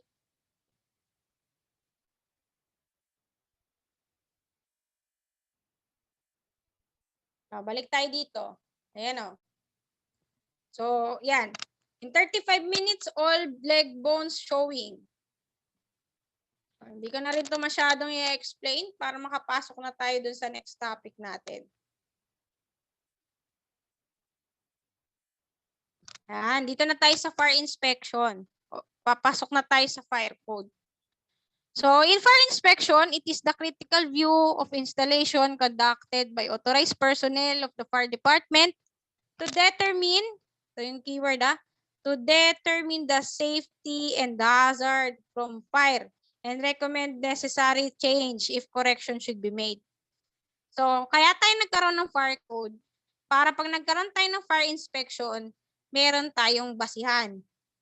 So, as you can see here, the conduct of inspection is to ensure the fire safety installation in community, the prevention of fire, and enforcing the fire code, compliance of occupants to the fire code. So kung kunwari meron kang business establishment, hindi ka basta-basta pwedeng magbuo ng installation nang wala kang dinadaan ng fire inspection. Tingnan natin. So the authority of the BFP to conduct inspection is to the accordance to the RA 6975 and RA 9514. Pag-uusapan natin ngayon naman is the Fire Code of the Philippines or the RA 9514 that was enacted December 19, 2008 and repealed the old Fire Code PD 1185. Okay, hindi niya inamyendahan yung PD 1185 but it was repealed, no? Hindi na natin ginagamit tong PD 1185. Talagang yung Fire Code of the Philippines na, which is the RA 9514. So, tingnan natin yung purpose of this code. This code set a requirement for all the buildings in the area. No, ito yung keyword. It set requirements. No? Kung anong materials yung dapat mong gawin, ano yung mga exits, meron ba dapat na fire safety equipments na present, devices, no? Nagkaroon ng standard. Okay.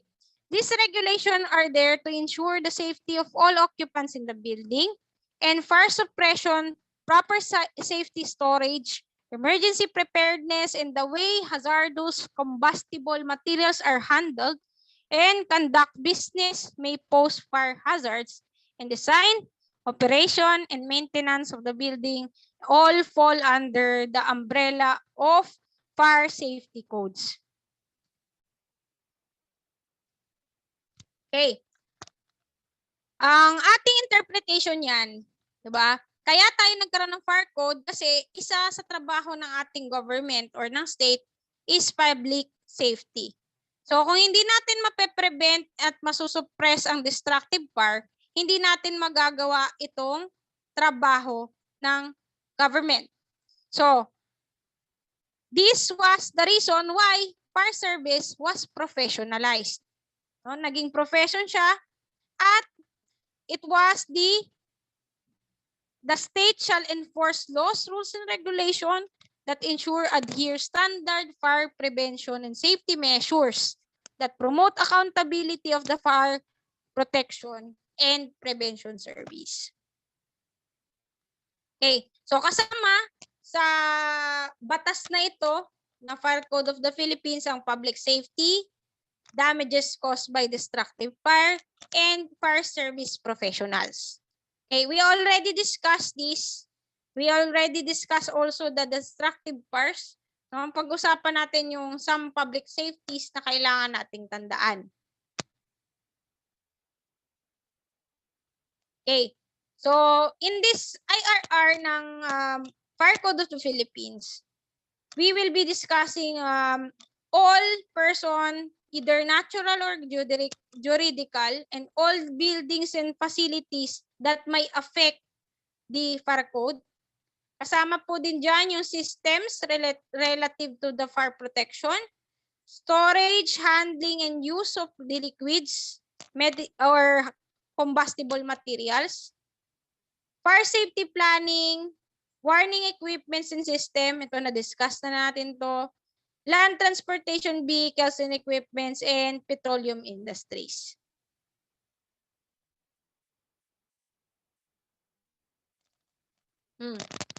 So, in enforcing the law, ang number one na may trabaho niyan ay si BFP.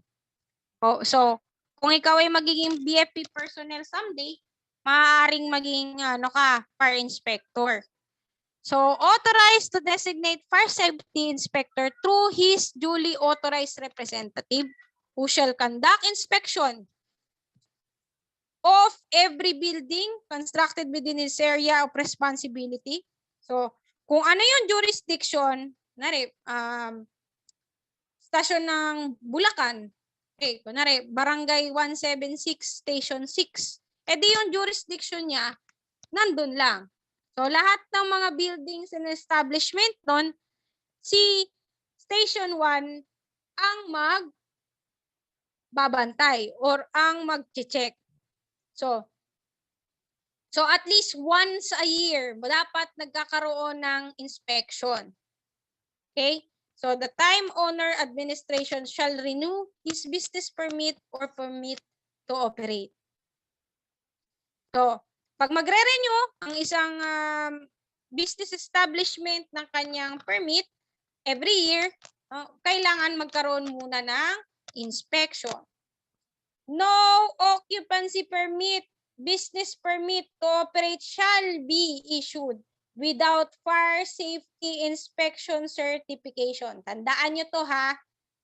Hindi ka pwedeng magbigay ng business permit, occupancy permit, lalo na kung ang business mo ay mga dormitories, ganyan. Hindi ka pwedeng mag-operate ng walang fire safety inspection certificate from, sino nagbibigay? Chief BFP or authorized representative. Tandaan na, sino nagbibigay ng FSIC? Si Chief BFP or his duly authorized representative. Bago akong lumipat.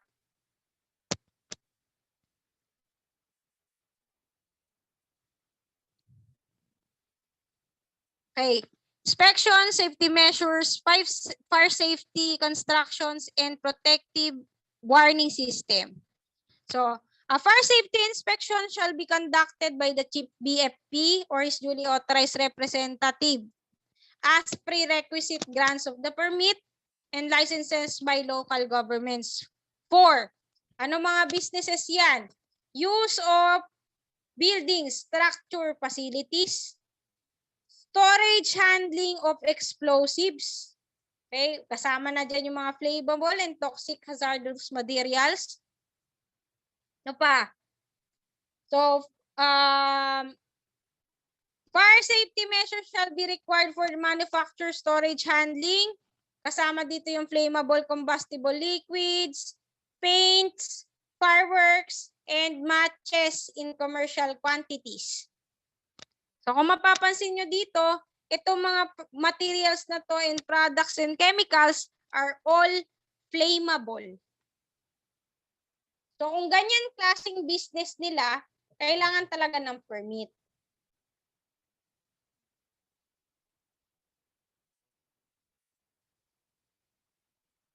Okay, what are the prohibited acts? Number 1, obstruction and blocking of exit ways or across building clearing mark for fire safety purposes. Yan rin yung rason kung bakit bawal yung parking sa harap ng mga tapat ng hospital, tapat ng school, because you are blocking the exit ways and entrance ways. Bawal yan. Constructing gates, entrance walkways to building components and yards which obstruct the orderly passage of firefighting vehicles and equipments. Okay. Number 3, prevention, interference, or obstruction of any operating of the fire service. Obstructing designated fire lanes or access to fire hydrants. Chine-check din yan kung hindi accessible yung fire hydrants dyan sa building mo. Overcrowding of person beyond authorized capacity. Mamaya, ipapakita ko sa inyo ano yung mga capacity ng kada houses, theaters, or buildings. Locking fire exits. Ito pinakamali, no? Hindi pwedeng mag-lock ng fire exit. Ewan ko ba sa mga schools, no? Ginagawang yan, nilalock yung mga fire exits, bawal yan. Prevention or obstruction of automatic closure of fire doors. Use of firefighting equipments other than for firefighting. Giving false or malicious fire alarms. Yan, bawal yan ha. No, yung nagpa-prank calls. Smoking or prohibited areas may be determined by the fire service. Throwing cigarettes on burning objects in places that may start fire. Abandoning or leaving building by occupant without appropriate safety measures. Removing, destroying, tampering, obliterating authorized marks, seal, posted, required by the fire service. Use of jumpers, tampering with electrical wiring. O, may ganito pa rin ba? May mga jumpers pa rin ba? Kasi that may cause overloading. Bawal din po yan.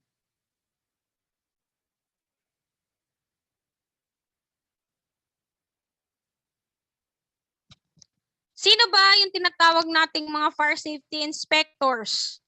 Okay. Kapag galing ka na sa uniform personnel, of course, may mga alam nyo naman na pumapasok sa BFP, hindi lang naman mga criminologist. Uniform personnel, kadalasan na kinukuha nilang inspector ay isang licensed engineer. No? Pwedeng civil, electrical, mechanical, basta engineer. With at least 1 year in BFP service. Tandaan to at least 1 year in the BFP service. Pwede din yung mga architects natin with 1 year in the BFP service.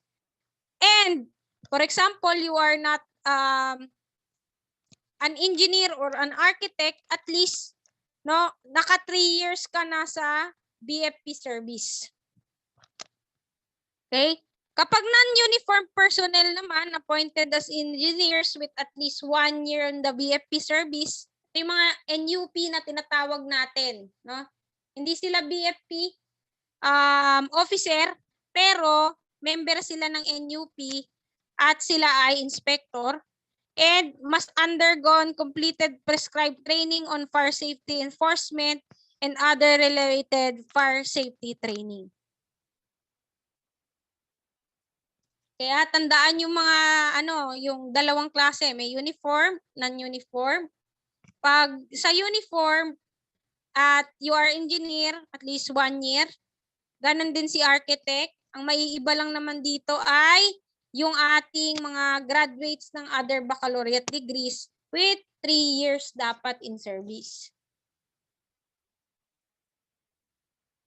Ano ba ang duties and responsibilities ng fire safety inspector? They must inspect any building, structure, facility, any part thereof, and ensure the compliance to the fire code. Okay? Sila rin yung mag-a-assess if there is compliance in the fire requirements, and kung may recommendation, violation, and deficiencies. Kung meron mang violation, they must testify in the judicial and quasi-judicial bodies regarding the fire code of the Philippines and conduct fire safety lectures, seminars, workshop, and drill. Kaya nga, kung maaalala nyo, no, nung college kayo or high school, may mga BFP officer na pumupunta sa school at nagtuturo ng basic safety measures. So, meron din yon. Part yun ng trabaho nila. So, sa periodic inspection by fire safety inspector, the city or municipal fire marshal shall cause the conduct of periodic fire safety inspection. Yun nga, at least yearly, meron po tayong fire safety inspection of the building structure, facilities, premises for the purpose of determining compliance with the provision of the Fire Code of the Philippines. Okay? Kung ang pag-uusapan natin ay structures, tingnan natin. Dapat lahat ng building ay mag-provide ng exits sufficient to permit the fast safety escape of the occupants. Number 2, they must ensure safety of its occupants during period of escape. O, kaya nga hindi pwedeng magkaroon ng mga obstruction in the egress of the people that is using the structure. Mamaya ituturo ko yun sa inyo, yung iba pang mga types ng egress. So every building or structure shall be provided with exit of kind, number, location, and capacity. And every exit building should provide free and unobstructed egress in all parts thereof, all times. And every exit shall be clear, visible. Okay, dapat po merong reliable illumination ng mga exits natin. And fire alarm system or devices shall be provided. No? Every building or structure shall have at least 2 means of egress. Tingnan nyo ha. So, kung for example, yung bahay nyo, ano yung means of egress niyan? Dapat dalawa yung entrance and exit. No? Kaya nga, ang ideal na pintuan ng bahay, may pintuan sa harap, may pintuan din sa likod. Okay. Kasi po, yun ay kasama sa fire code. No? At least, meron tayong 2 means of egress. Ibig sabihin ng egress, yung kakayahan nating makalabas or makapag-exit o makakatakas. Tandaan yan ha. Sa mga building and structure, at least there must be 2 means of egress. Arrange to minimize the possibility that you might be locked. 9. Every vertical weight of exit, other vertical openings between floor of a building shall be suitable, enclosed, or protected to prevent the spread of fire.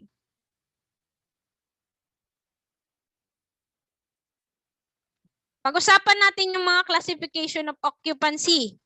Ito na yung sinasabi ko sa inyo, yung limit. So, pag sinabi nating occupancy, this is a building or structure or portion of the building structure that must be classified in the following. Ibig sabihin, ito yung bilang ng tao na required dito sa certain classification na to. Number 1, assembly. Pag sinabi nating assembly, these are buildings that can gather 50 or more person. Mga example niyan, yan nga, yung mga auditorium, libraries, gymnasium, drinking establishment. Tawag natin dyan, assembly. Pag more, kaya niyang humawak ng 50 or more. Educational naman, if includes the building used gathering group of 6 or more persons. And the purpose is instruction. Sa healthcare naman, napakadali. Kaya healthcare kasi ang purpose niya ay for medical treatment. Sa detention, buildings used for restraint and security. Mga keyword natin, tandaan. Residential naman, ito yung mga companies with sleeping accommodations. Okay. So, kasama dyan, yung buildings that designed to provide sleeping accommodations, residential. Okay, structures, facilities treated separately in this rule. Following, okay, hiwalay po sa rule na to ng residential natin yung hotels, motels, apartels, okay? Okay.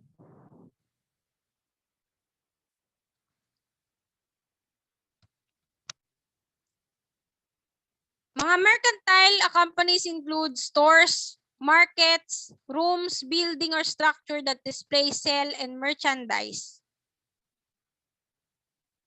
Kaya nga mercantile, ginagamit po sa business.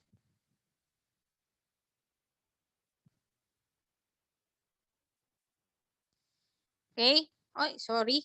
Nausog. Minor merchandise operation in building, predominantly of other accompancies, such as newsstands, office building shall be subject to exit requirements and predominant occupancy. So, office storage services, incidental sale of merchandise, classifications. Ito yung may mga requirement na ng exit, entrance, okay, mercantile. Tandaan lang dito, it includes markets.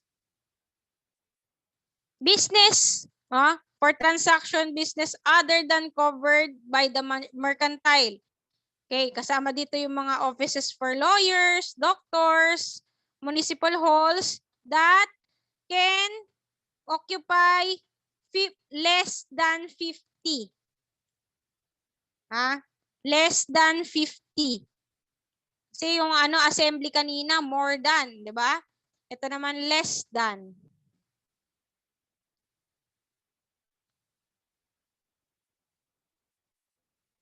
Okay? Sa industrial companies include factories that make product of all 49 kinds of properties, which shall include but not limited to the product processing, assembling, repairing of all kinds of laboratories, dry cleaning plants, power plants, pumping stations, smokehouse, lahat na nandito, these are members of the industrial.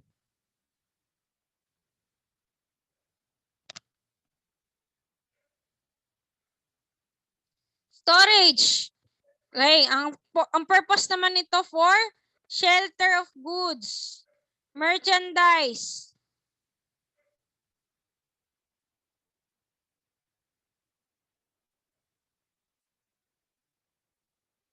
Okay. So mixed occupancies refers to those more classes. Okay, may mixture na, yung ginagawang mercantile, ginagawa ring residential.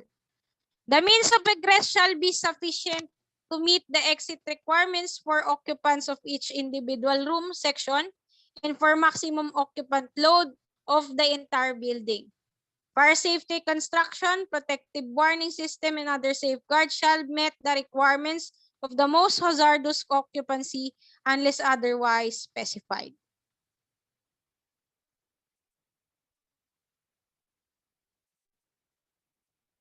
Miscellaneous includes building structure that cannot be properly classified.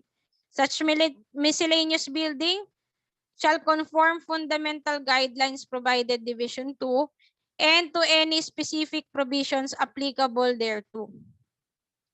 So lahat ng mga hindi nabanggit dun sa ibabaw, those are miscellaneous occupancy na.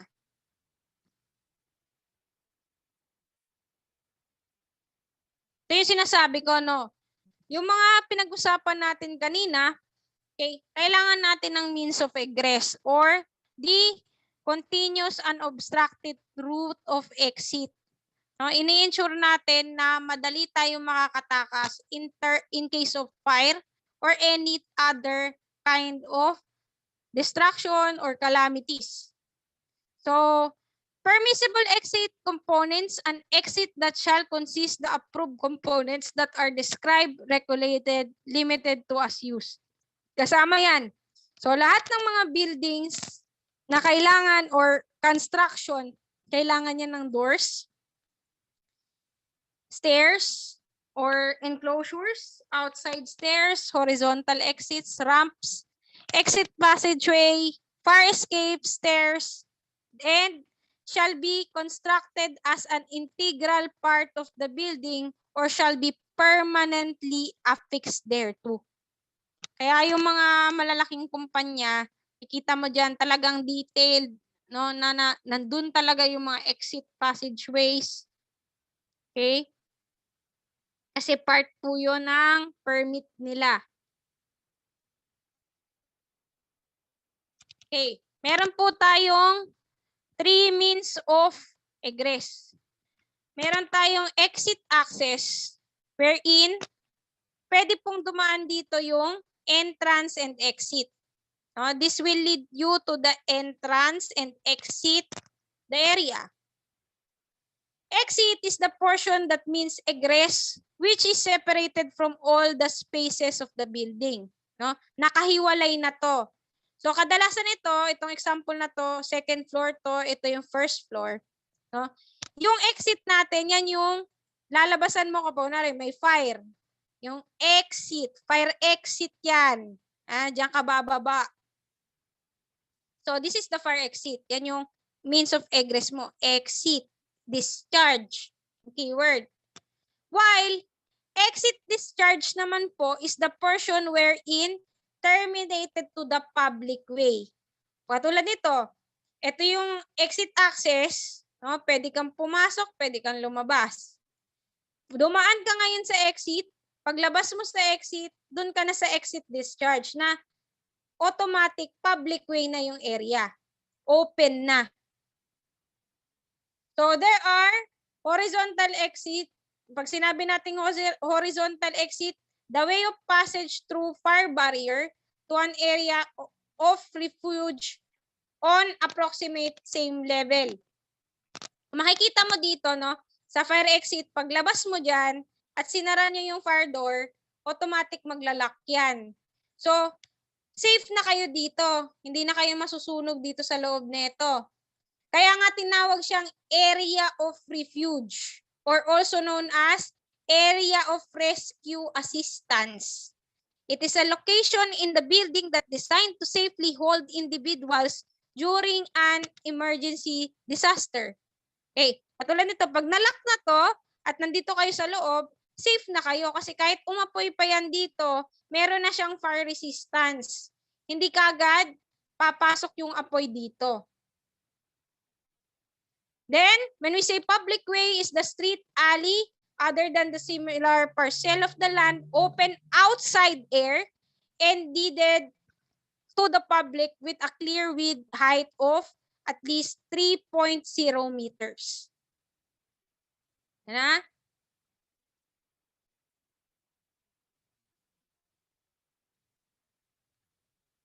So for example, no, yung kanina pinakita ko sa inyo kanina, those are protective enclosure exits. Yung nakikita nyo dito kanina, yung sa example natin. These are construction of the separation shall meet the following requirements. Halimbawa, no, nag-apoy dito sa ground floor, for example. Kailangan yung separation nitong tatlong to, at least 1 hour yung kanyang fire resistance. Diba? The separation shall have at least 1 hour fire resistant raining when the exit connects 3-story or less, regardless of whether the story connected above, below story at which the exit discharge begin. So, dapat at least 1 hour resistant to bago kumalat yung apoy dito sa taas, bago kakalat dito yung apoy sa taas. Kaya tandaan, 1 hour.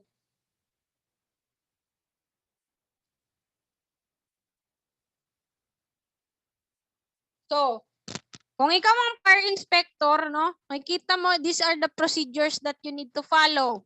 Number 1, preparation for inspection. If you are going to prepare, kailangan mo ng determination of the need of inspection. Anong klaseng kumpanya ba yan? What are the things to be inspected? Gather the recording materials regarding that kung business establishment na yan, and secure a copy of fire code. Dapat dala-dala mo yan. Number 2, knowledge of the fire code and its relevant provision. Paano ka nga naman makakapag-inspect kung hindi mo yan alam? The time requirement is the period to be consumed during inspection. No? At least dapat hindi masyadong matagal, no? Hindi siya maging whole day na magawa mo yung inspection na yan. So, the frequency, no, katulad ng sinabi ko sa inyo, normally 1 to 2 twice a year, it varies in certain condition. No? Yung standard natin, at least once a year. Na? Ito yung standard. Okay? Siyempre, hindi naman ganun kadami yung mga fire inspector natin. Busy din yan. Once a year. But, take note, pag ang i-inspectionin is malls, hospital, and school, 4 times a year po ang inspection nila. Tandaan yan, pag mga malls, hospitals, and school, 4 times a year. So, inspection preliminaries, kailangan mo ng procurement of the copy of the inspection order bago ka darating sa lugar kung saan ka mag-i-inspect. Kailangan mo ng inspection order. Of course, you need to review the past records of the installation to be inspected and suggest the inquiry of former inspectors in case that the area of responsibility is transferred to you. Kung may dati na yung inspector, kailangan alamin mo yung idea ng inspector na yan sa what do you call this? Sa gagawin mong inspection. And the manner of dress, of course, kailangan naka-uniform ka and naka-ID.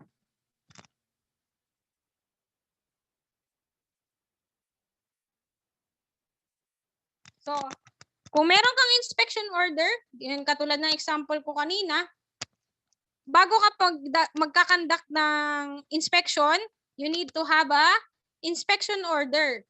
Pag meron ka ng inspection order, pwede ka nang mag-inspeksyon.